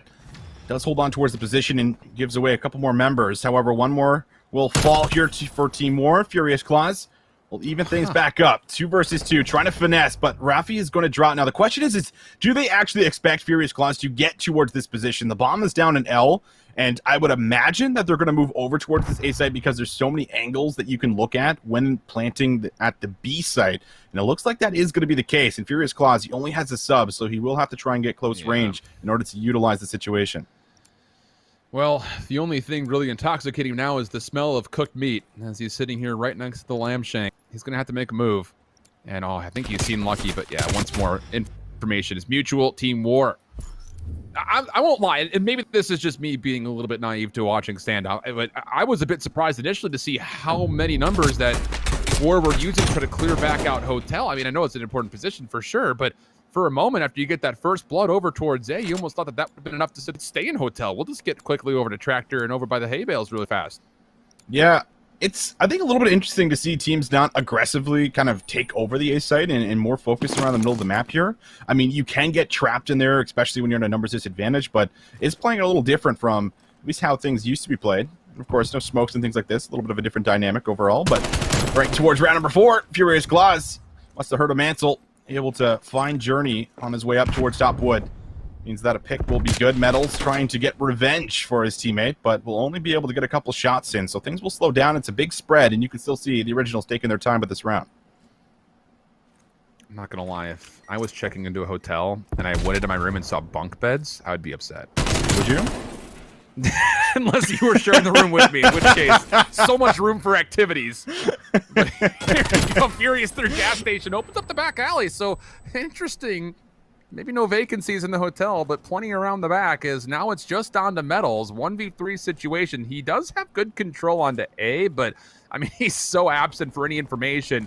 Does see that Rafi's trying to get the plant off towards B, but he's got nowhere to go. Sure, the Semtex is great, but completely trapped on the tank, no problem. Originals, very good through these first 4 rounds, honestly speaking. I mean, outside of the one round where Team War retake Hotel, it's largely been really the originals setting the tone in every single round so far. It is, and the big factor too is like they're finding the sub players at the start of the round, so you can pretty much by this point in time, especially with this Team War roster, like they've been in just about every single elite for us, and you know Metals has swapped over towards the AR, so when Lucky and Metals are the last 2 alive, like you know they're playing slow ARs, and they're able to manipulate the map correctly when they're actually hitting the flanks and understanding like Metals was playing at the top grannies at the start of the round, so you know he's got to be in and around here playing slow, and then they just track him down to the back of A, so this feels like they're doing a really good job at least eliminating a lot of the playmakers for Team War at the first couple of rounds for us, but still Team War are on an offense here, and this time they don't get very aggressive at all, but Furious Claws does, and he's able to find Journey, as it could have been a massive double. Doesn't play out that way, and Team Moore will find themselves at a disadvantage early on. Nah, Nyako, he's going to be in a really interesting position here, because you feel like you've got some safety over towards the B site, but the problem is you've got nobody watching over you. At least not while you're planting the metals is there. Oh my goodness, he actually gets Furious through the windows of Delhi. So now Nyako, completely concealed this entire time, is actually in a position to flank. Pending how Metals decides he wants to quarterback this, because at this point, Nyako's just waiting for a go call, and okay, there it is. Metals has seen his next contestant up, and wait, what? Hockey, the last alive, Rafi gets fallen. Metals from deep, he finds the second. Now Hockey's in a lot of trouble. Not gonna get the first, and how big is Metals for 2 kills right over the top of the B site? Oh my, well, I'm glad we get to see it, because I was like, how did he not kill Nyako? But yeah, just able to land the shots as he overextends through Delhi to come out there and take him off the bomb. And this is a much different situation if you find that kill, because Hockey doesn't have to worry about the second player coming into the mix and potentially, you know, switching up how the gunfight might play out for you. So what a play. And Metals 9-3. Coming in towards this one, having himself a very strong showing for the standoff, and everyone else just, you know, trying to get by, lucky at least even here. But this has been the Metal show thus far for Team War. Bit of aggression here from Furious once more. You can feel like Originals, they really want to make sure that they're throwing consideration over towards Hotel every single round. Furious will get backed up just a little bit, but still, Team War might have to consider how they would want to retake this position if they do feel like they've given up too much. Defensively, though, Lucky Metals playing over towards A. Already a really good look over towards Tractor. Not going to see too much on the cross. Opening gunfight for Nyako. Good, as Furious does get his post-mortem Semtex to trade, but simultaneously, Metals keeps the numbers advantage from Team War as he's taken down Rafi. So now on to Grad. Gets one, trade onto Lucky. 1v3 in technicality. Made to a 1v2. Regen gets there. Oh, the shot's not going to be good enough. Metals. How many lives does this guy have? He's been really the only reason Team War is still in this game. Yeah, that's exactly what I'm saying. It is really the Metal show, just picking people apart, and this is just what you can do on a map like Standoff with an AR. There is a lot of lines of sights that you can look to get into and watch over with all the different angles that are now available to you on towards the map, with a lot of the, you know, different positions and how the mantling and stuff like that works now. So it has been fantastic to see what he's been able to do. I mean, 5 in a row. He streaked earlier at 3. Wasn't able to bring home the streaks. Would love to see Metals keep that going, but the double chow through mid does at least shut that down. And well, now that you've taken out Metals, the Originals probably feeling pretty good about this round number 7. Nyako still designated bomb carrier, considering maybe off what his teammates can find where he wants to go, and Journey loses a gunfight that would have maybe made things interesting in a 3v3, but now Nyako's going to have to be a part of the play proactively. Hockey hugging this Tractor. Hope he's up to date in his tetanus shots, because goodness, thing is rusty. Nyako mid-map, not going to get any information on anyone crossing, as the Originals feel very safe here with this 2-2 split defensive setup. Lucky, you can absolutely wallbang that.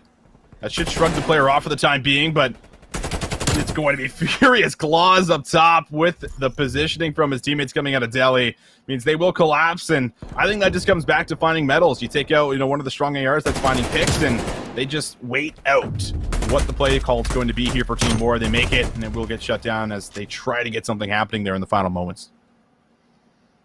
Getting a small update from Mr. Zeb here about what would potentially happen pending the outcome of this. How about this? If Team War wins, Originals, as we mentioned, it will be relegated because they would only have the 2 wins, and Team War would be in 3rd.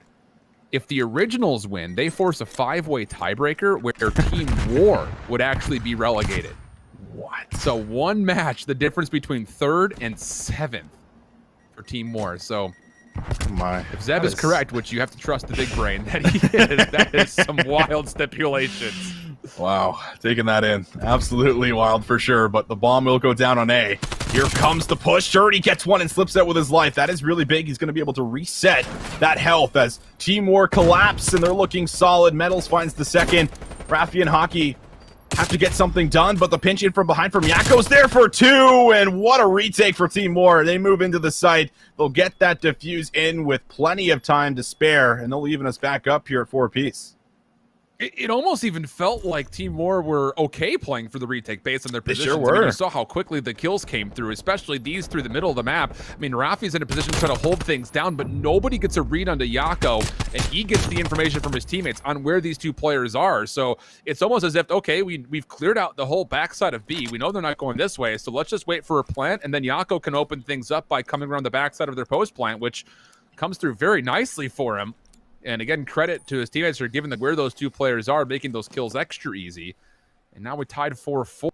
It's really been largely a pretty defensive affair thus far, outside of maybe those early plays off time. But let's see how things unfold this time as Team War have stacked into Hotel. We know the Originals love to play here, so it's all about who can clear out who first. We can see the utility come out, but Grad timing to find not just one, maybe even a second, but that's an impressive gunfight win for Journey to keep things level at a 3v3.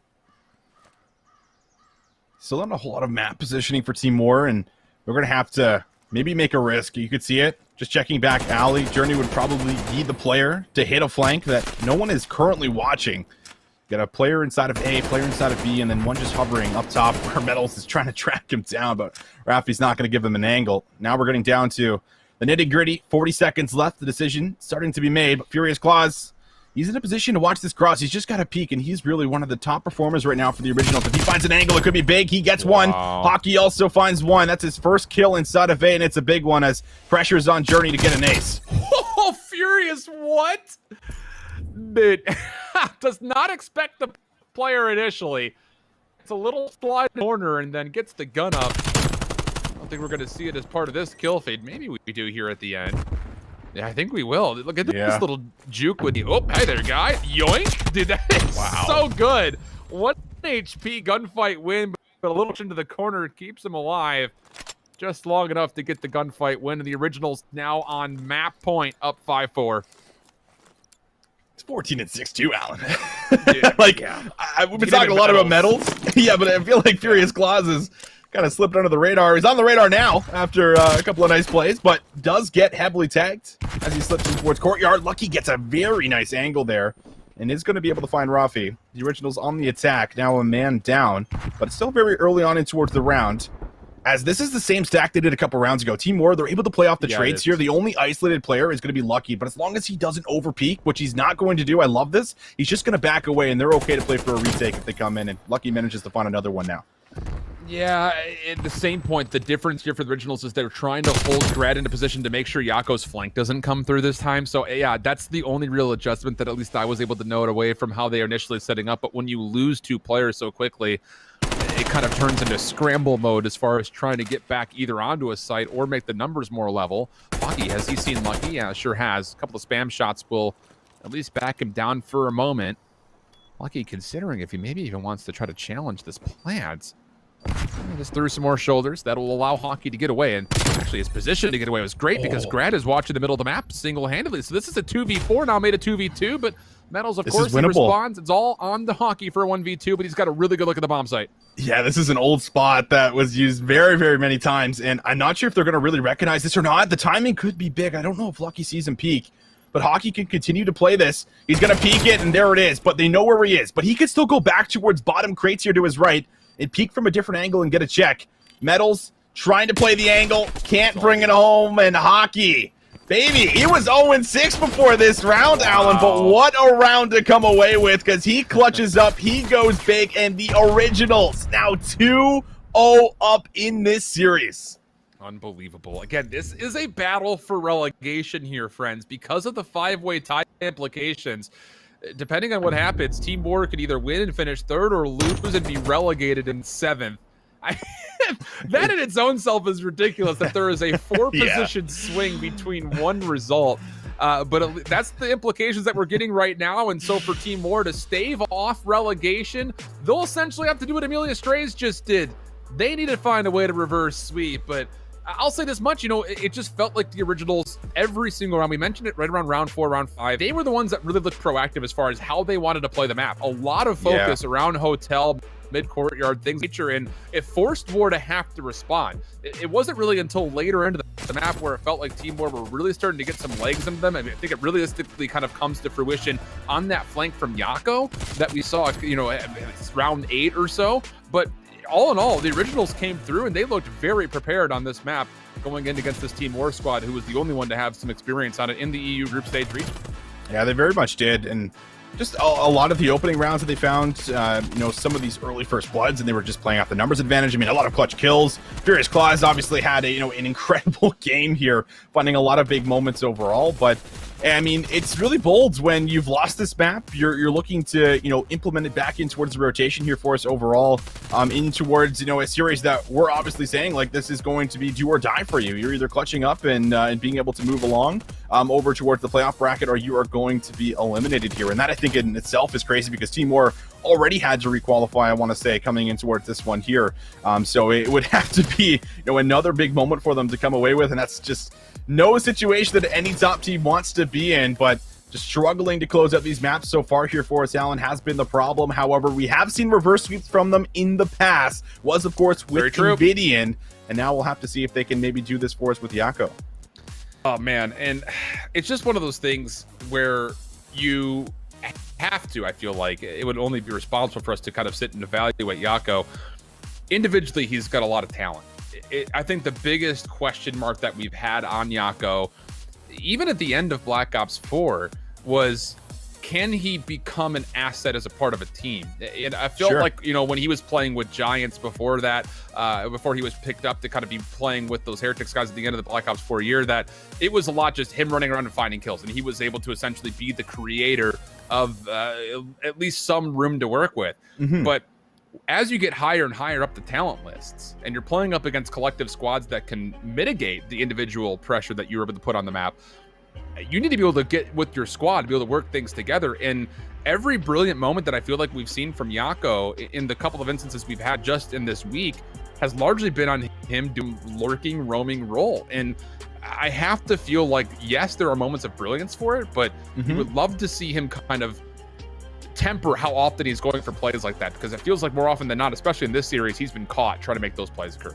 Yeah, and that could just be really good reads, just like understanding how the player's playstyle is and just being able to always read that out. Like, I feel like something like I always, talk about is like, if someone like an Envoy is against you, like, keep focused on Envoy. Like it's like it was like the same thing from the past. Yeah, like it's like the Zuma flank. Like where do you think that name came from? It's because Zuma's always flanking, right? So it's like these players that exist on towards some of these rosters that you just always have to keep an extra eye out for, and you have to constantly just remind your team, like, where is Yako? We haven't seen him in the last 30 seconds. All right, turn around, go check our spawn. Like, do our due diligence of making sure he's not coming in from behind. So I think that can definitely be a huge part of it here for us overall. And on the other hand here, Yako coming in towards a roster, to a team overall that actually found a lot of success, it can be really difficult to come in there after seeing them fall off a little bit and kind of fix those problems, because it very well looks like, it is an overall Team War problem. It's not just one initial player, but I think that Yako has certainly struggled, at least so far on towards the day here. And it's coming back to making sure that every single player is getting involved in the play, where, we have medals pop off in towards that very first initial game. We go back towards, what was kind of taking place, and the subs are doing a great job, but it wasn't enough. We haven't seen that same Team War, that same Rams lineup from the beginning of the year, and now you're calling for it, because if not, you're going to have to requalify going in towards the next stage. And again, that's just no situation any team wants to be in. So it's a checkmate control. That's the first of what needs to be 3 steps here for Team War to put together the reverse sweep. And you feel like you just got to start this defense off with dominance. Just set the tone again, because for the hard point, yeah, your opening off the break was fine, but the originals, I would say, largely got a chance to play their game, and the same thing existed throughout the search and destroy. So we'll see how things unfold with this opening ripoff, as it actually is going to be Grad who's the last alive inside the plane. If he finds this kill, things could get interesting quickly, because you need to deal with Grad before you could do anything defensively if your Team War, and they've lost track of him. Yako also going to fall. This is not good news, as Furious has won another elimination over towards the A site. So Grad on 4 in a row will force Team War to throw some consideration back over towards B, but Unfortunately, his teammates are not able to collectively get together to actually make any progress at the A site. Oh, Journey. I mean, he already does his job. He finds that big one-on-one on B and then comes over and makes sure that nothing is happening over by A. So no ticks of progress end up coming on through. And when you have a great break and don't make anything out of it, this is where it becomes a bit of a problem. Offense on towards checkmate is you're limited on time and you feel pressure to get something going for yourself. And now they will. Hockey as well as Grad. They're able to clean up a couple of kills on towards the map, and Grad's also back in this middle plane position, but is not watching his back. Yako's going to clear him out, and now it's just desperation over towards the A zone, but Team War, they're doing a great job of keeping them off it. Yeah, Yako for a couple really good stuff as they come through and retake this. And again, to give massive shout-outs to Observer Squad, who have really done an incredible job helping us tell the story. Both Shane and Waldo. Hot Hands Lounge coming through huge here with challengers as Team War looks to finish off this defense. Still 12.9 seconds to kill off, and they've actually given up some space here as the Originals, with a lot of help from Rafi, 3 kills in a row. That's a first tick of progress. Working on a second. Lucky's going to fall, and Furious, meanwhile, mid-map, he's taking care of 2. He's on the B zone here, Austin. Things could get dicey quick for Team War. Yeah, as long as they lock in A, this is still a very salvageable round, but Journey actually can't even get them off of B, so A's going to go over. They already have a couple players here, but Yako finds that moment to come in from behind and actually cleans up a couple with the help of his teammates, so that is a clean wipe for Team War. They're able to now position up and towards the map where Metals is already threatening some of these spawn kills, and they have to deal with Metals before they can push forward. Oh, man. Almost stopped like to get a second tick of progress on to B off that initial hit. Now keep an eye on the live count, at least passively. 11 playing up against 9. Any kill for the Originals are good kills. And with that in mind, I was about to say to Team War, you really don't have the life count to afford playing this far forward because there's so much time on the clock. Like 1-for-1s may not be enough. 32 seconds onto the clock, even trade still coming through, which means the Originals still hold the life lead. But now time becoming a bit of a problem as Lucky will continue to move forward. 5 in a row for him, wants a 6 aggressively, mind you, and he nearly finds it onto either Hockey or Grad, but the trades continue to come through, and we're left with a 4v5, but finally Team War that extra life in their advantage. Yeah, this should be good. No one really in a position to get here. And there's only 2 members remaining for the side of the Originals. So Team War able to recover off of what looked to be maybe a round going over towards the Originals as they were capping both points at the same time. And they were winning then gunfights on both of those points. And that's when you're in the comms and Team War is saying, we got to regroup here, guys, and come back out together and make sure that we go over towards B as a unit, and they are able to at least clear everything back out, get that clean wipe, and salvage the round. But it did get a little bit dicey. However, it was the opening that really kind of put them in this position to close out this round number 1. Yeah, it just comes down to maybe one more kill. The Originals may have done enough to get right from A on to B for another stack, and that second tick of progress could have been massive with maybe round 5 wins. But regardless, the defense able to tally around. And for Team War, got a couple players on streak potential. It's early, it's still 3 kills, but you feel like at any moment in time, Metals could be just that sentry turret who locks things down. Has found his 4th. Good help from Lucky, what could have been his 5th, but the trades are still there. So Team War, lacking numbers, not able to make any progress on their initial hit towards either zone. Naki's going to be able to pressure up here. Has someone watching over him, and they find Journey, so he might be able to sneak on through. This is the difficulty about offense. You just get trapped in your spawn. There is so much you have to clear. And look at the positions. I mean, this is just all about playing as nerdy as possible. Hold those off angles, baby, when you're on defense like this with this map positioning. And that's what they're going to do. They get 3. Metals is the only one pushed up, and he will also fall down. This is a flawless defensive hold thus far here for the Originals. And now only about 35 seconds left for Team War to make a play. Yeah, Grad on 4 in a row. He's number 3. Just keep your eye on him as he's playing inside the plane. Just looking for free kills. There should be one, but you almost feel like at certain points there was never just such a kill onto Yako. Metals takes good on the trade with the Semtex, but again, like you mentioned, the life count steep, the clock dwindling. Rafi, a bit of a spinner here as he continues to go inside, outside, left side, right side. And that will likely be about the end of the offense here for Team War, unless Metals can find a couple. He's gotten 2, but he's going to need more than that. I think he sees Grad up top. He can get on to stall the clock, but here comes the reinforcements for the Originals. Metals for 3. Rafi Semtex denying, and now Yako and Journey trying to work this together. 2.5 seconds to the clock. You've got to get the success right here. And honestly speaking, there's an opportunity where you can even put a number over towards the A zone if you want, but instead the focus is solely on the B. Have to be able to win this next set of gunfights, but Hockey with 1. The The top side of the plane also being cleared at least at the moment, but Journey and Lucky keep the play alive, still at 2.5 seconds. Oh, both zones here being attacked as they'll actually switch over towards A. And, I mean, they have a bit of progress to grow, but they are going to start to stack it. I think 3 players are going to get on this zone. That second tick will be good. The third could be contested, but the original is just going to hold off, take a little bit more of the map away.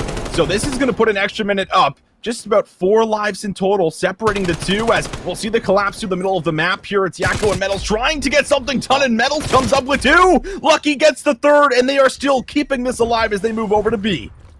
There's that passive play from the originals. They were set up into a position where they may have been able to challenge that third tick, but now they get punished for it. You've got 3 members on B. Second tick of progress is good trophy systems. They're keeping the Semtech safe. There aren't any kills here, Austin. Someone has to get on a touch. Lucky, 1v2 for maybe the round, but no. Grad recovers, and now we're down to 42 seconds, and an 8 plays up against 5, favoring the defenders. Ooh, Yakko, important roll up here. He's gonna get the spot 1, but is he ready to turn? Oh, he just slips away. No trade comes through, and 3 will drop down. Team War, you just gotta stack the point.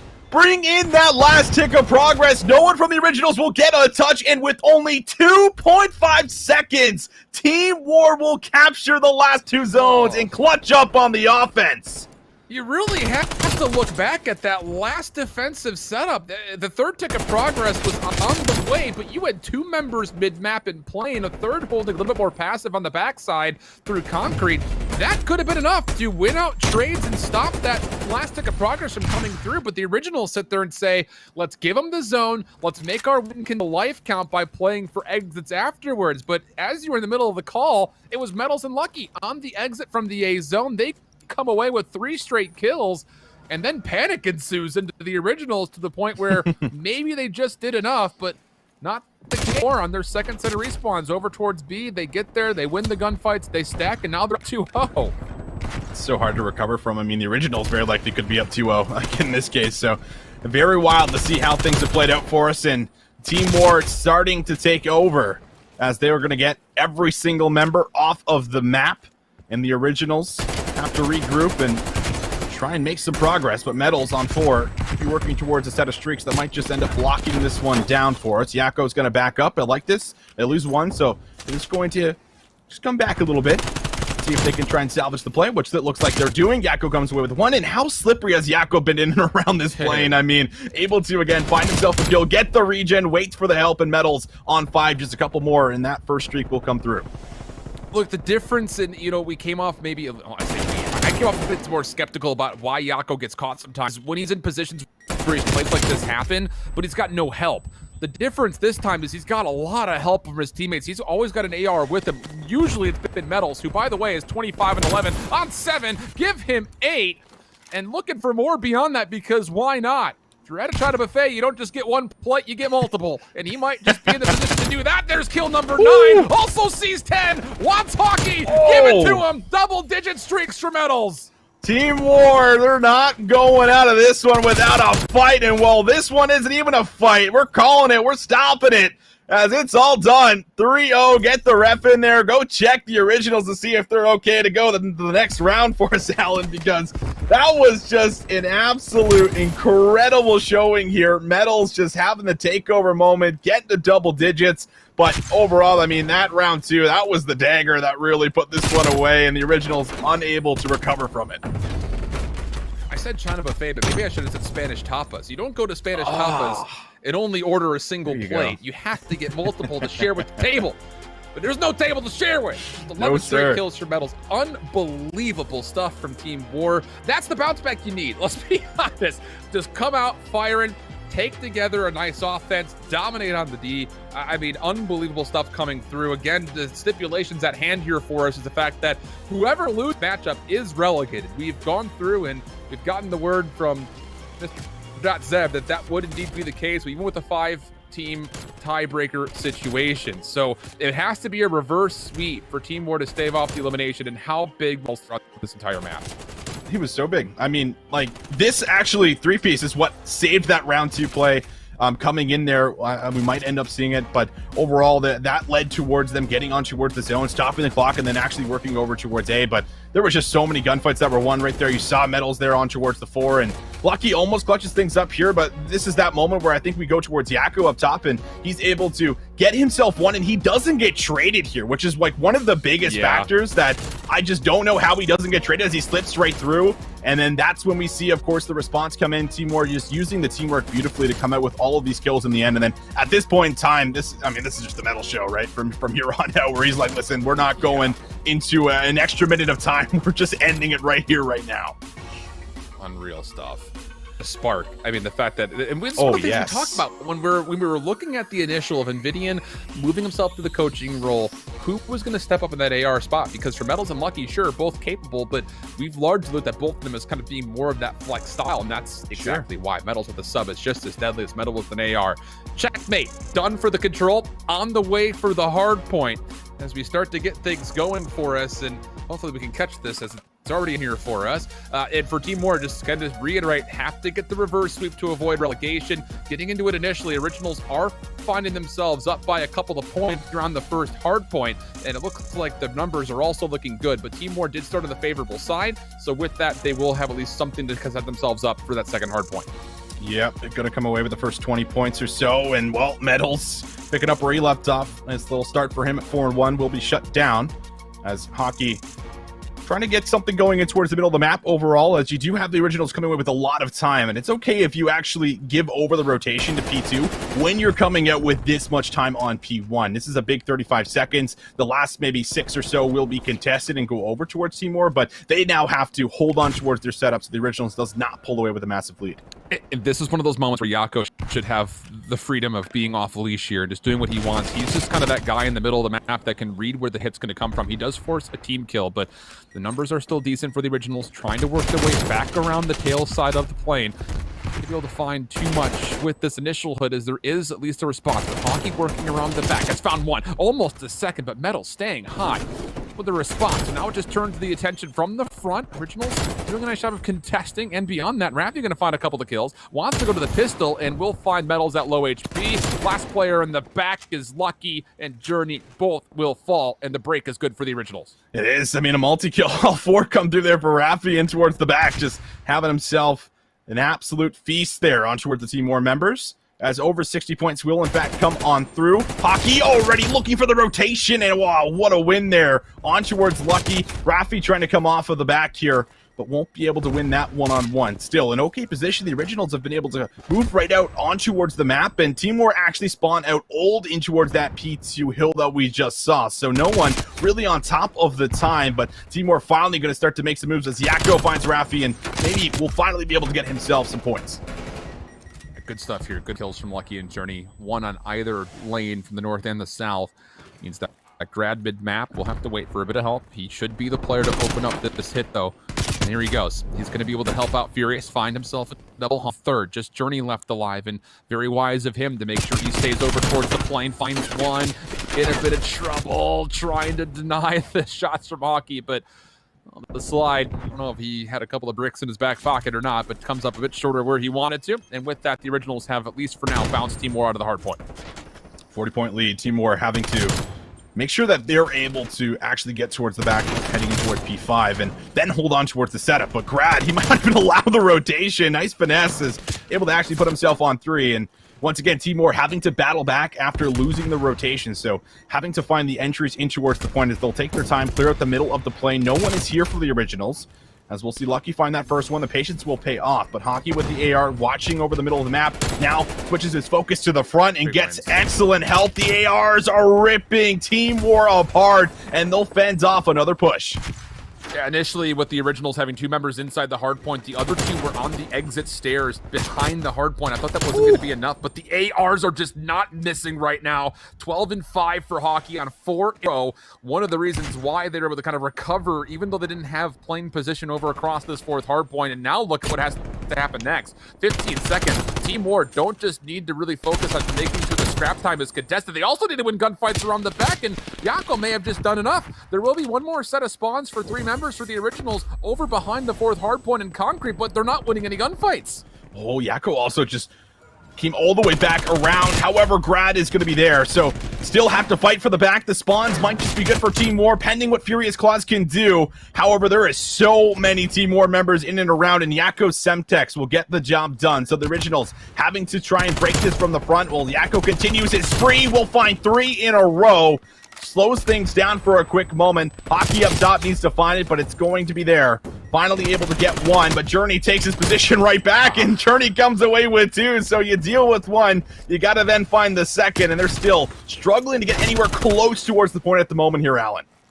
It's just, again, I have to hit this back into frame. The first 2 maps, Yakko was hitting these individual routes, but there was nobody there to help him. But now that we've started to get a lot more participation from Metals in these past 2 maps, it means that they really walk up and help Yakko, because there's always an AR at least somewhat responsible for where Yakko wants to be. So yeah, he's playing that full, and yeah, he's been playing a little bit off on his own. Sometimes it'd be too much, but in these last 2 maps, he has always had some help, including this push that's coming through. It's a 3-man stack right over through the plain Metals for a couple. Lucky for the final, and Team War right back in this game after a clean 5th hard point. They echo it with a clean hit onto the first hill. Oh, they're absolutely teeing up at the moment as Lucky locks in 5. Metals on 4. The ARs now switching things around as they're starting to take over for Team War. The nade will come through. It tags up Lucky, but that's fine. Journey and Yakko able to deal with everyone in the front. 30 seconds left in and around this P1 hill, and Team War looks like they're about to flip up the lead here for us, as they're now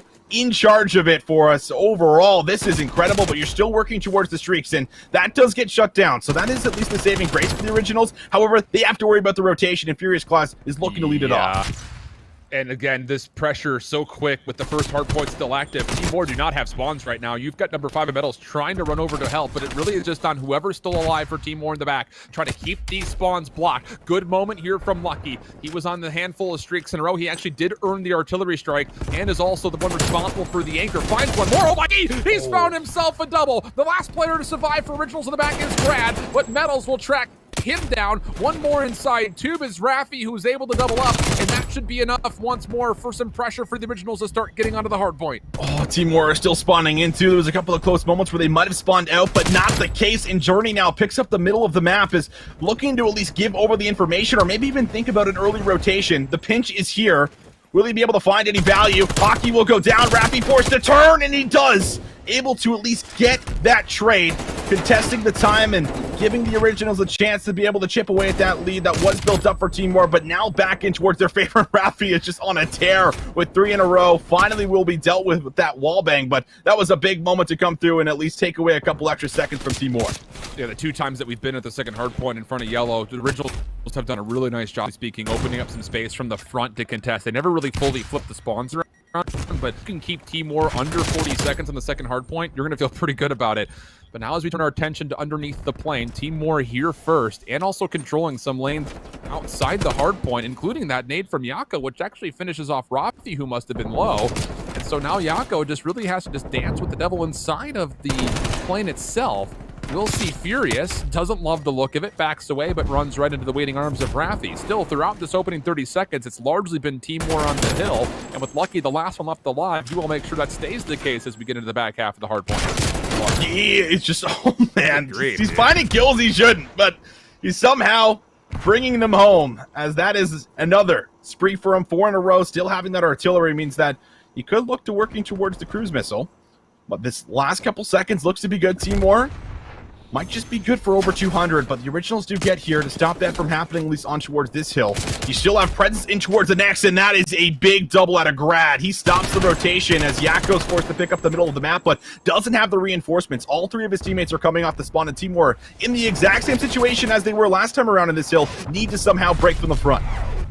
Streaks are valuable. Oh, I was about to say, it clears out the middle of the map, which Journey was about to take, but unfortunately the 3rd ordnance has a little bit of friendly fire. So the Originals able to survive through the majority of what was the artillery strike and still be able to hold on to the hard point for a time. 30 seconds has come and gone. Team War over the 200 point mark, but the battle back from the Originals will allow them to maybe even find the same value, if not more than that. I mean, this is some good clearance. You've got Furious mid-map who's able to watch the cross and make sure reinforcements cannot freely get there. Team War are going to have to chalk this scrap time, which means the Originals have re-put themselves back in the lead. Both teams over 200 points as we go over to the 5th hill. Back and forth we go, and the game can end for us in and around P5. Team War need to win some crucial battles, and Grad's going to take that position we saw from Yakko and Journey before, just holding on towards the middle of the map while also assisting the left side if needed. Lucky looking for an angle and manages to find a beautiful wall bang. 3 players are going to drop down here. The only one left is going to be Grad. He's trapped in the corner, and the flip is there. Team War, they're able to do it for us, Alan. They will hold on and a chance to collect a big 40 as long as they lock down the setup. Oh, and Metals mid-map. These doubles are so good. Nearly gets a third. If Rafi gets traded here, Team War will have plane control. Journey wants it, hunting for it, gets the kill, turns around for the double. Journey on 4, not done yet. Finds the 5th, wants him through the plane wing, and is able to capitalize. Journey on 5. Team War, they're going to lock down the scrap time and force Originals to have to win the game on the first hard point, if they can even hold that.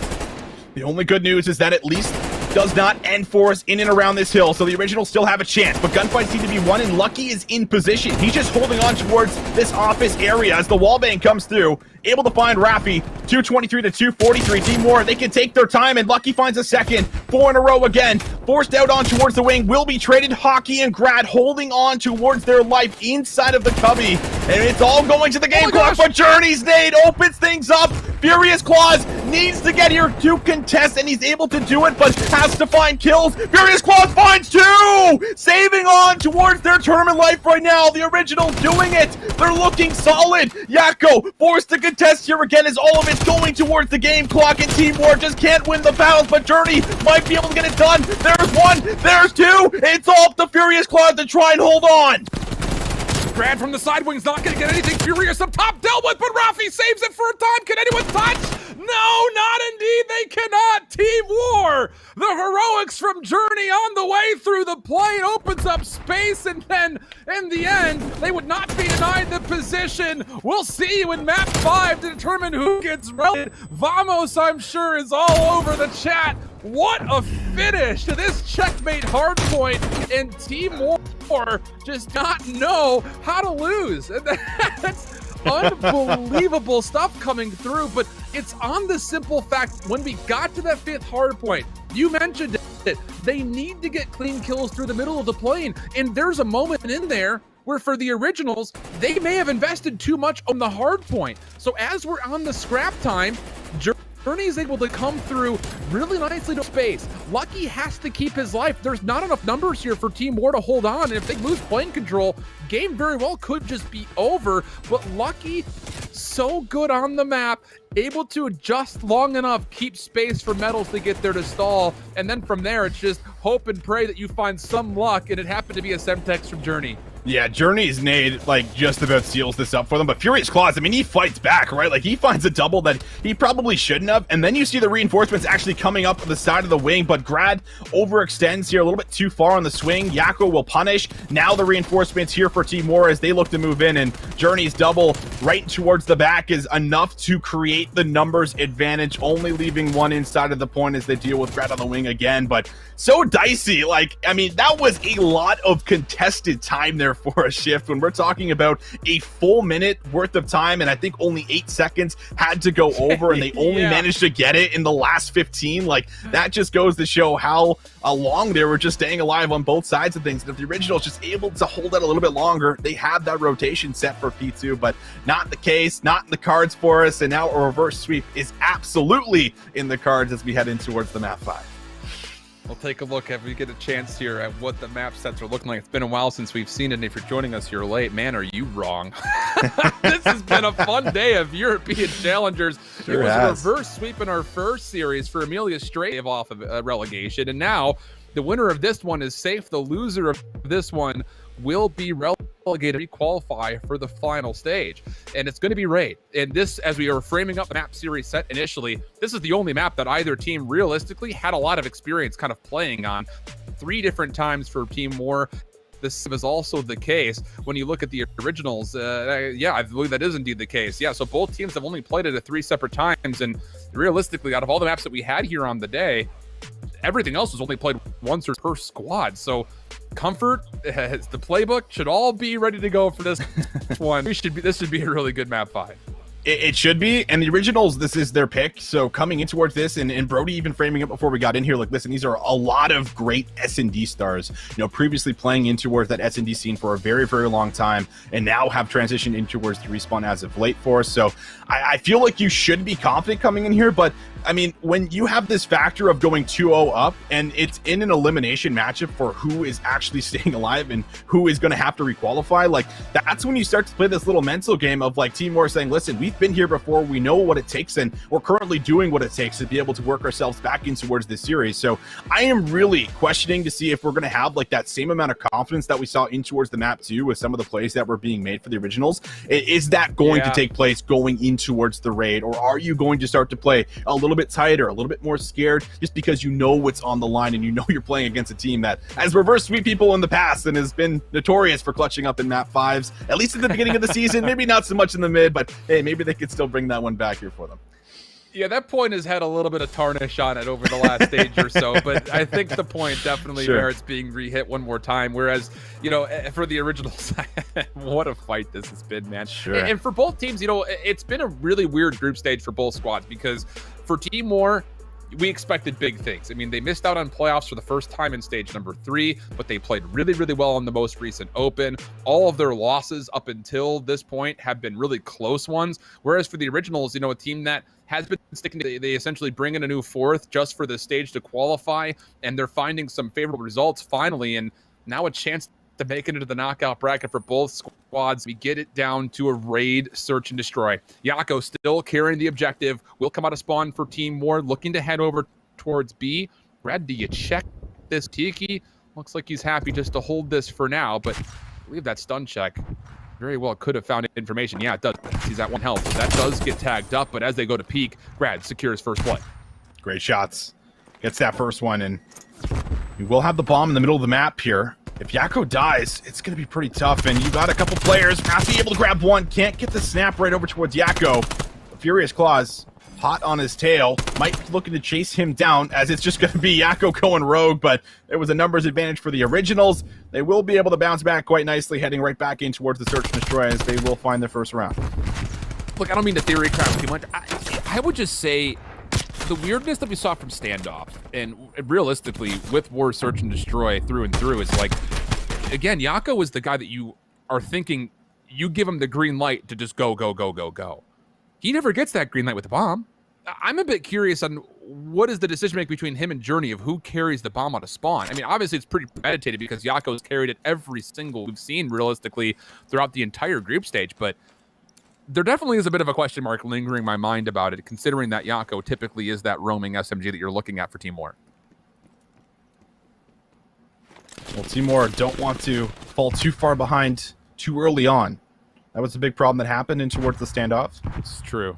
And the originals want to put that pressure on. But Grad, he's just going to post up with the bomb in towards the middle of the map, which tells us that they are simply playing for picks, playing for information, and then they'll make a move. This A site is a little bit open. You have the cross being watched right now from player 4, which will be Journey. I think he's standing up and towards the rock and towards the middle. Either way, Lucky's going to wrap back around, check things out, and we will see that first kill come on in. Beautiful team shots, and Rafi actually decides to hit the gas pedal, moves right in towards the middle, and Furious Claws also comes up with one too, so that numbers advantage switches right over towards the originals, but even right back up from Yako. I love this play from Furious. Oh my god. That? What? With an SMG? How have we not seen that yet? But Lucky, the read, it's going to be good. Finds first, but the planet, and he doesn't finish off Furious. Wants to chase, but Furious is going to get a regen off, and Lucky's got no idea where he's gone. Oh, new dog. He knows Furious has to check. He's going to wait for the peak. Still not going to make good on the kill. Do you stick this, Lucky? Do you want to go for it? Wants to wait a little while longer. He's hard looking towards kitchen, but Furious is on the open stairs. He's going to get the angle. And what initially looked like a solid lineup for a 1v2 instead turns in favor of Furious. And the originals will go up 2-0. First off, I did not know you could wallbang that. I feel like that's a pretty big talking point because we've been watching this game for quite a while, and Raid's been in the mix for the last couple stages, right? So that's very interesting as we see it in the kill cam. But overall, that was a really big play from Furious Claws to actually take that route in from behind, and I really like the positioning of what he did. A lot of players probably would have wrapped back towards Laundry, or maybe even try to make their way in towards Art, so you can still check from that side safely. But Lucky tries to do what he can to work and play with the mind games. It's not the case in the originals. They come up with a couple of rounds early, but right toward this one, it is going to be fierce. Everyone challenges the middle of the map, and Team War will come out just barely with a numbers advantage. That trophy system got down in exactly the split second it needed to, because there was a Semtex that was like 2 inches off the ground that probably would have doubled up. Now we go over to what is a 2v3 situation favoring Team War, but Raffi holding down low. He needs to find at least one. He'll grab it. Is the trade there? No grad. Helping out from above. 1v1 versus Journey. Tries to stay away. And is able to avoid the Semtex to reset the fight, but Journey does not want him to. Finds the corner and bang! Journey finds the kill. And a 1-2 tally comes across through 3 rounds. Oh, that was a big one. Journey needed to get this play. You could not go 3-0 down in towards the map 5. I don't care how good you are at being able to make comebacks happen like we've seen in the past, but this was just a very important individual moment. Journey, just no hesitation. He runs immediately behind Laundry, picking Grad up, and he will collapse and get the kill there just in the nick of time. So Team War, they get themselves on the board, but the defenses have been a little bit tricky here for them. You can see the originals have come up with a couple of different plans. Last time it was a very widespread playing for information and a late hit over towards A. This time it's a little bit more focused on towards getting towards the site right away. Again, look at Team War, 3 members, a lot of attention over towards mid-map. Yako's going to be the one to clear B. He's got an opportunity maybe to play for a flank if he wants to, and of course, but he not. Lucky finds first blood over towards A. Journey watching the cross means that Team War's defensive setup is looking very comfortable, as Lucky finds the second, and now Yako free to move around the backside of the flank, and Originals are trapped on the first hard point here in Raid. Need a couple of big gunfights to open up in the middle. Raffi with the AR might have to get that job done. We still have a little bit of time to play with. And Yako, he's not going to wait. Okay. He does not check his corner, so I thought that was going to be a kill on a Yako. Not the case. Team War, they'll hold on towards their 3 versus 2, and they'll get back-to-back rounds themselves. You know, if I'm Hockey, I need to go over to scuff.com and order a new controller because mine's broken. Like, it's like, well, you're telling me you're doing what? And I just walked right by. That's going to feel so bad for Hockey. But these opening kills from Lucky, really the big difference maker. Again, we just kind of have to keep an eye on the minimap off the rip here because Team War had a lot of the middle of the map. And that time it was Yako who would be the one to clear out B by using his SMG to kind of take the open stairs through bottom bedroom. And honestly, again, from the last offense, Team War, 3-man stack up the middle where they were trying to throw nades and also try to wall bang. This time it's just the nades, not the wall bangs. So they were going to allow the Originals to take mid-map and instead, at least for the moment, hint towards the bomb going over for B initially. Raffi does get spotted. Metals. Going to get that information. It's been a slow start for Metals. Interesting to note because he was the top fragger for Team War with a big 12 bomb and towards that map too. But this has been the Lucky show, Yako show. This is 3 in a row for Lucky as well. And this B-site's wide open. Of course, Team War are not going to know that. But if they push forward and get that bomb down, they're in a pretty strong position. But you got players all over. Journey's going to peek the middle of the map. And now Metals gets picked. Oh, and now you've lost Yako. But Journey, no way! Snaps on 2, clears out the middle of the map, and now there's options here for Team War. And you can plan if you're lucky. You know you've got some mid-map control, but he's instead going to try to wait for maybe a little bit too long. Time becoming a problem, and Raffi gets an angle. Journey from behind. Going to have to win this likely by kills. No chance they recover this bomb and plan in time. Should know that Raffi's down low. Finds him, but not cleanly. And now it just comes down to, wait, where the heck did Grad go? And the clock becoming a more potent enemy as every second ticks away. There's the first. Finds it cleanly. Raffi just going to run away. No chance for the plant to come through. And that will be the Originals retaking the lead. Going to be up 3-2.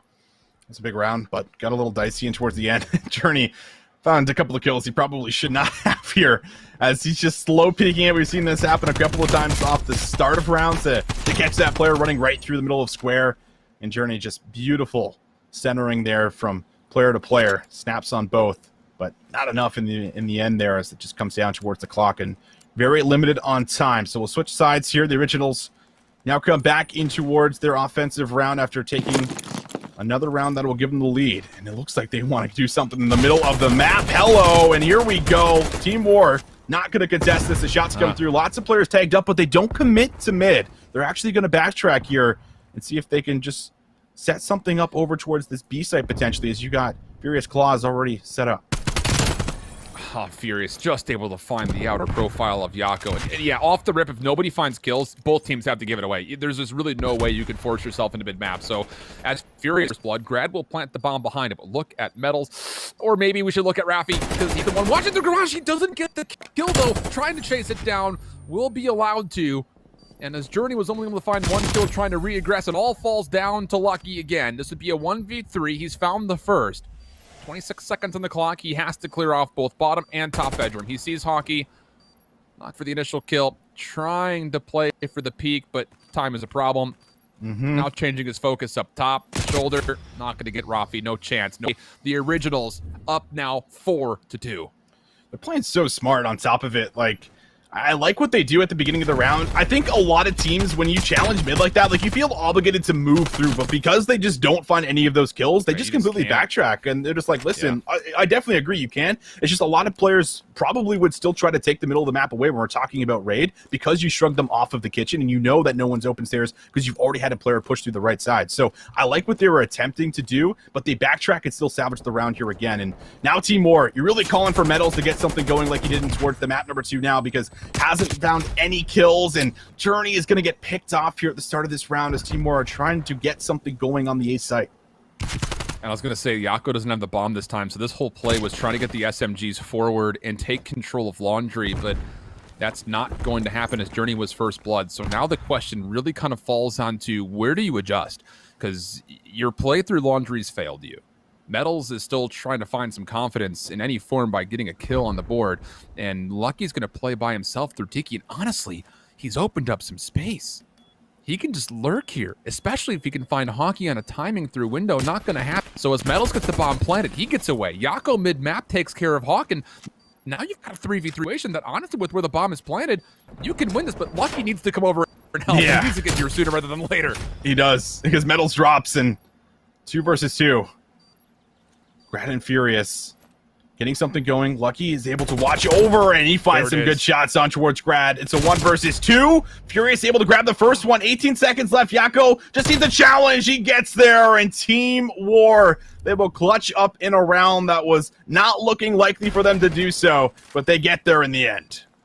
It's a lot of trust on Metals, and I think from all in all, you can say what you will about his individual map score right now. It goes to show that the responsibility he's fine taking, even with a game for him. He's playing backside van right in front of the art museum, and as he gets the bomb planted and gets away, Team War is just banking on the fact that he's going to kill off enough time to allow Lucky to maybe find a late rotator if they do wrap around B, and then Yako can play a creddy corner and just watch someone coming out of kitchen. They get everything like that, plus also a kill for Metals. So once that post plant's safe, you're good to go. But speaking of aggression, how about Furious? They want to take Laundry control, and they've already gained it for free. This is allowed, though, from Team War. They've allowed this to happen, so you have to hope that for Team War, they have a post plant breakdown ready to go for this A site. And there it is, first blood for Metals.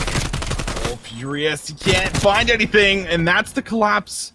Team War able to break down the wall in the back. Laundry puts all the pressure on Hockey and Rafi to try and clutch up in a 2 versus 4 here. Yako is going to find an angle through the middle of the map, and Hockey just can't get there in time. It's going to have to be a full 1 versus 4, now 1 versus 3, and the bomb's not planted for Hockey as Metals watches over and finishes off the final kill. And, well, Team War, they're going to find back-to-back rounds. It's been back-to-back the whole way through for us, but you can't allow the Originals to go back-to-back again here, Alan. And remember one of the last times that we were really able to talk about Team War on the raid search and destroy, I specifically remember them during the open, they were giving up plants all the time in favor of playing a post-plant retake, and they were really good at it. So I think a lot of people would be like, why are you just giving them that for free? But the fact of the matter is Team War knows exactly how they want to retake Laundry, or maybe even set up a post plant from around the back through art. That time it is a 3-man stack where you're able to bait Furious into a little bit of red dot chasing, find 2 really nice kills, And this time, now Journey is just going to play a little bit of bait over to the middle. He's just here to make noise as the bomb is already down towards bottom bedroom. You've even got Metals getting wall bangs onto Raffi. This has been a brilliant start for Team War. They're going to have a really good look at this B side as the Originals defense is stretched thin. Listen, Team War have clearly went into customs and have just shot at anything possible to figure out Every what you wall can ever. shoot at. Yeah, it seems that way for sure, because they find a first blood off it, and they actually just shift all their attention over towards this B site, but Furious is able to come in for one. That is a big kill. No longer having Journey playing for at least that Zig control is going to be a little bit problematic, but it's still a 3 versus 3, and Hockey's able to scout out Metals. Yako needs to get to safety. He's trying to play forward in front of Tails. Okay, he's able to get away. So it's Luck who's been on a beamer in these last 2 maps. And Yako, but he's not going to see anything underneath the stairs. Yako's got to come back to this play. He's going to find maybe some information. Gets one, not going to get the second. Grad for the trade. Now on to Lucky. Wants to trade off his teammate, not to be able to get there in his hockey mantles. Finds the kill, and the Originals will be put on the map point as they get the defuse. Up now 5-4. The whole way through, it's been you take 2 rounds, we take 2 rounds, back and forth, but the Originals, they are still staying in control of the game. As much as Team War is still bringing the rounds back, keeping things close and even, it could still be all done and dusted heading in towards the round number 10. But what a retake coming on through. All 3 players just slipping underneath Lucky as he isn't peeking the open stairs, and it gives them time to play for that retake inside of the pool house. But man, oh man, Alan, this entire series might come down towards this round. Team War, again, just looking for the reverse sweep for anyone that is just tuning in. But they're going to have to get 2 rounds in a row if they're going to do it. It's looking like a very similar play. 3 members straight over towards A. Has Metals read this? He's getting naded. You can hear it all going off in the distance. So now once more, it's on the Team War to try to retake as the bomb will likely try to get down as fast as humanly possible. And Journey may be the first player to do that. He's already made his way through mid-map. Wait, are they going to try to retake Art here? It sure looks that way. Bomb is planted. Hawk is just playing in a corner. He needs to find one here. Here comes the challenge. Shoulder's been seen. Information is good. Takes down Journey. Follow up. Gonna find the second. It's on now just to Lucky and Metals to stave off relegation. 1 by 1. Looking for a third. Looking for now the potential fourth. Metals has been seen, tagged up heavily. Raffi just dancing with them. Nothing Metals can do, and Team War go from potentially 3rd down to 7th. They're relegated, and the Originals will move on. I mean, what a crazy closeout from the Originals. Their S&Ds are spectacular, but Team War, we just came in 1 by 1 here, and you let Hockey even get a bit of a regen as he reads Lucky's challenge, and all 3 players are dealt by 1 player, Brody. What a series. It was looking like another potential 3-0 that could have came through, but instead Team War just sent it to the distance, but end up falling short there in towards the map 5. Well, I think the Originals will be glad that Hawkeye was hungry in that last round, because he got fed hard. I don't know what War were doing there, just going in 1 by 1. Why not anyway? Who cares? The Originals, they're through. War, they're out. What an insane final matchup. When the Originals came out, at the gates, 2-0 start of the series, I was really concerned for War. I really thought it was going to be a 3-0, to be honest. I didn't think they had it in them to force it to game 5, but those last 3 maps, man, what an end to the round robin stage here in stage 4 for Europe. I'm at a loss for words, boys. I mean, 2 straight 5-map series. Unbelievable. Every single map, absolutely unbelievable. And that only gives me the ability to sit here and I think frame with the fact that the knockout bracket next week is going to be absolutely unpredictable. The only thing we know right now is a simple fact that Orglis and Elevate are going to be your top 2. That's all we know, outside of the fact that also beyond that, Team War, Hot Tub Meta have also been relegated. I would ask you guys to pick a favorite going to the knockout, but I'm not going to because that would be criminal. I think I would have to get my door knocked down, but here's how the schedule panned out. Amelia Strays needed to win to stave off relegation. They do it in reverse sweep. Team War, the Originals, loser would be relegated. Team War a couple of rounds away from being able to find a reverse sweep of their own, but just cut a touch short. And I think that says a lot of really good things about 2 teams that we had about Amelia Strays and the Originals throughout the group stage. Question marks weren't just looming, they were raining down upon them, visions, it felt like, from our perspective. Yeah, it really did. Like, there was just a lot of great moments overall from both teams. And the Originals, I think I'm just most impressed that they're able to bring it back because, you know, they've only beat the bottom teams before going in towards this matchup. But the fact that they're able to actually take down Team War, who, hey, is also the team that ended up taking down Elevate as well, you know, in towards the last week. So the fact that you're coming in towards this one and you're able to clutch up and beat a team like Team War that, you know, is very experienced, has stuck together as, you know, a 3-core roster, then bringing in Yakko. But unfortunate for them, they're unable to make any kind of movement in towards that playoff bracket, and they're forced to qualify again back to back going in towards that next stage too. So now we look forward to 5 p.m. Pacific, 8 p.m. Eastern time, start of North America. We already know who's relegated there, but the other 6 teams are in a deadlock as far as who's going to finish out on top. We've got UT Crew versus Nemo to start things off, and to finish the group stage, it's LAG Academy going up against them. All of that coming up in just under an hour and a half time. So from our perspective, we're going to step away, reset ourselves. It's needed, at least on my side. I am sweating through this shirt. Like, you can even see it. I am sweating through this shirt. It's real bad. So I'm going to go get changed. Brody's not going to get changed because that cactus shirt is too incredible. And we will see you guys back here in a small amount of time. But in Europe, again, it's going to be Elevate and Origlis already qualified for playoffs. Team War not quite able to keep themselves out of relegation, even though Amelia Strays were able to do just enough to hold on. So the knockout bracket, if you're making predictions, good for you, because I would not be nearly as bold. We'll catch you guys right back in just underneath an hour and a half for North America and a handful of tiebreakers. You're not going to want to miss it. We'll see you soon.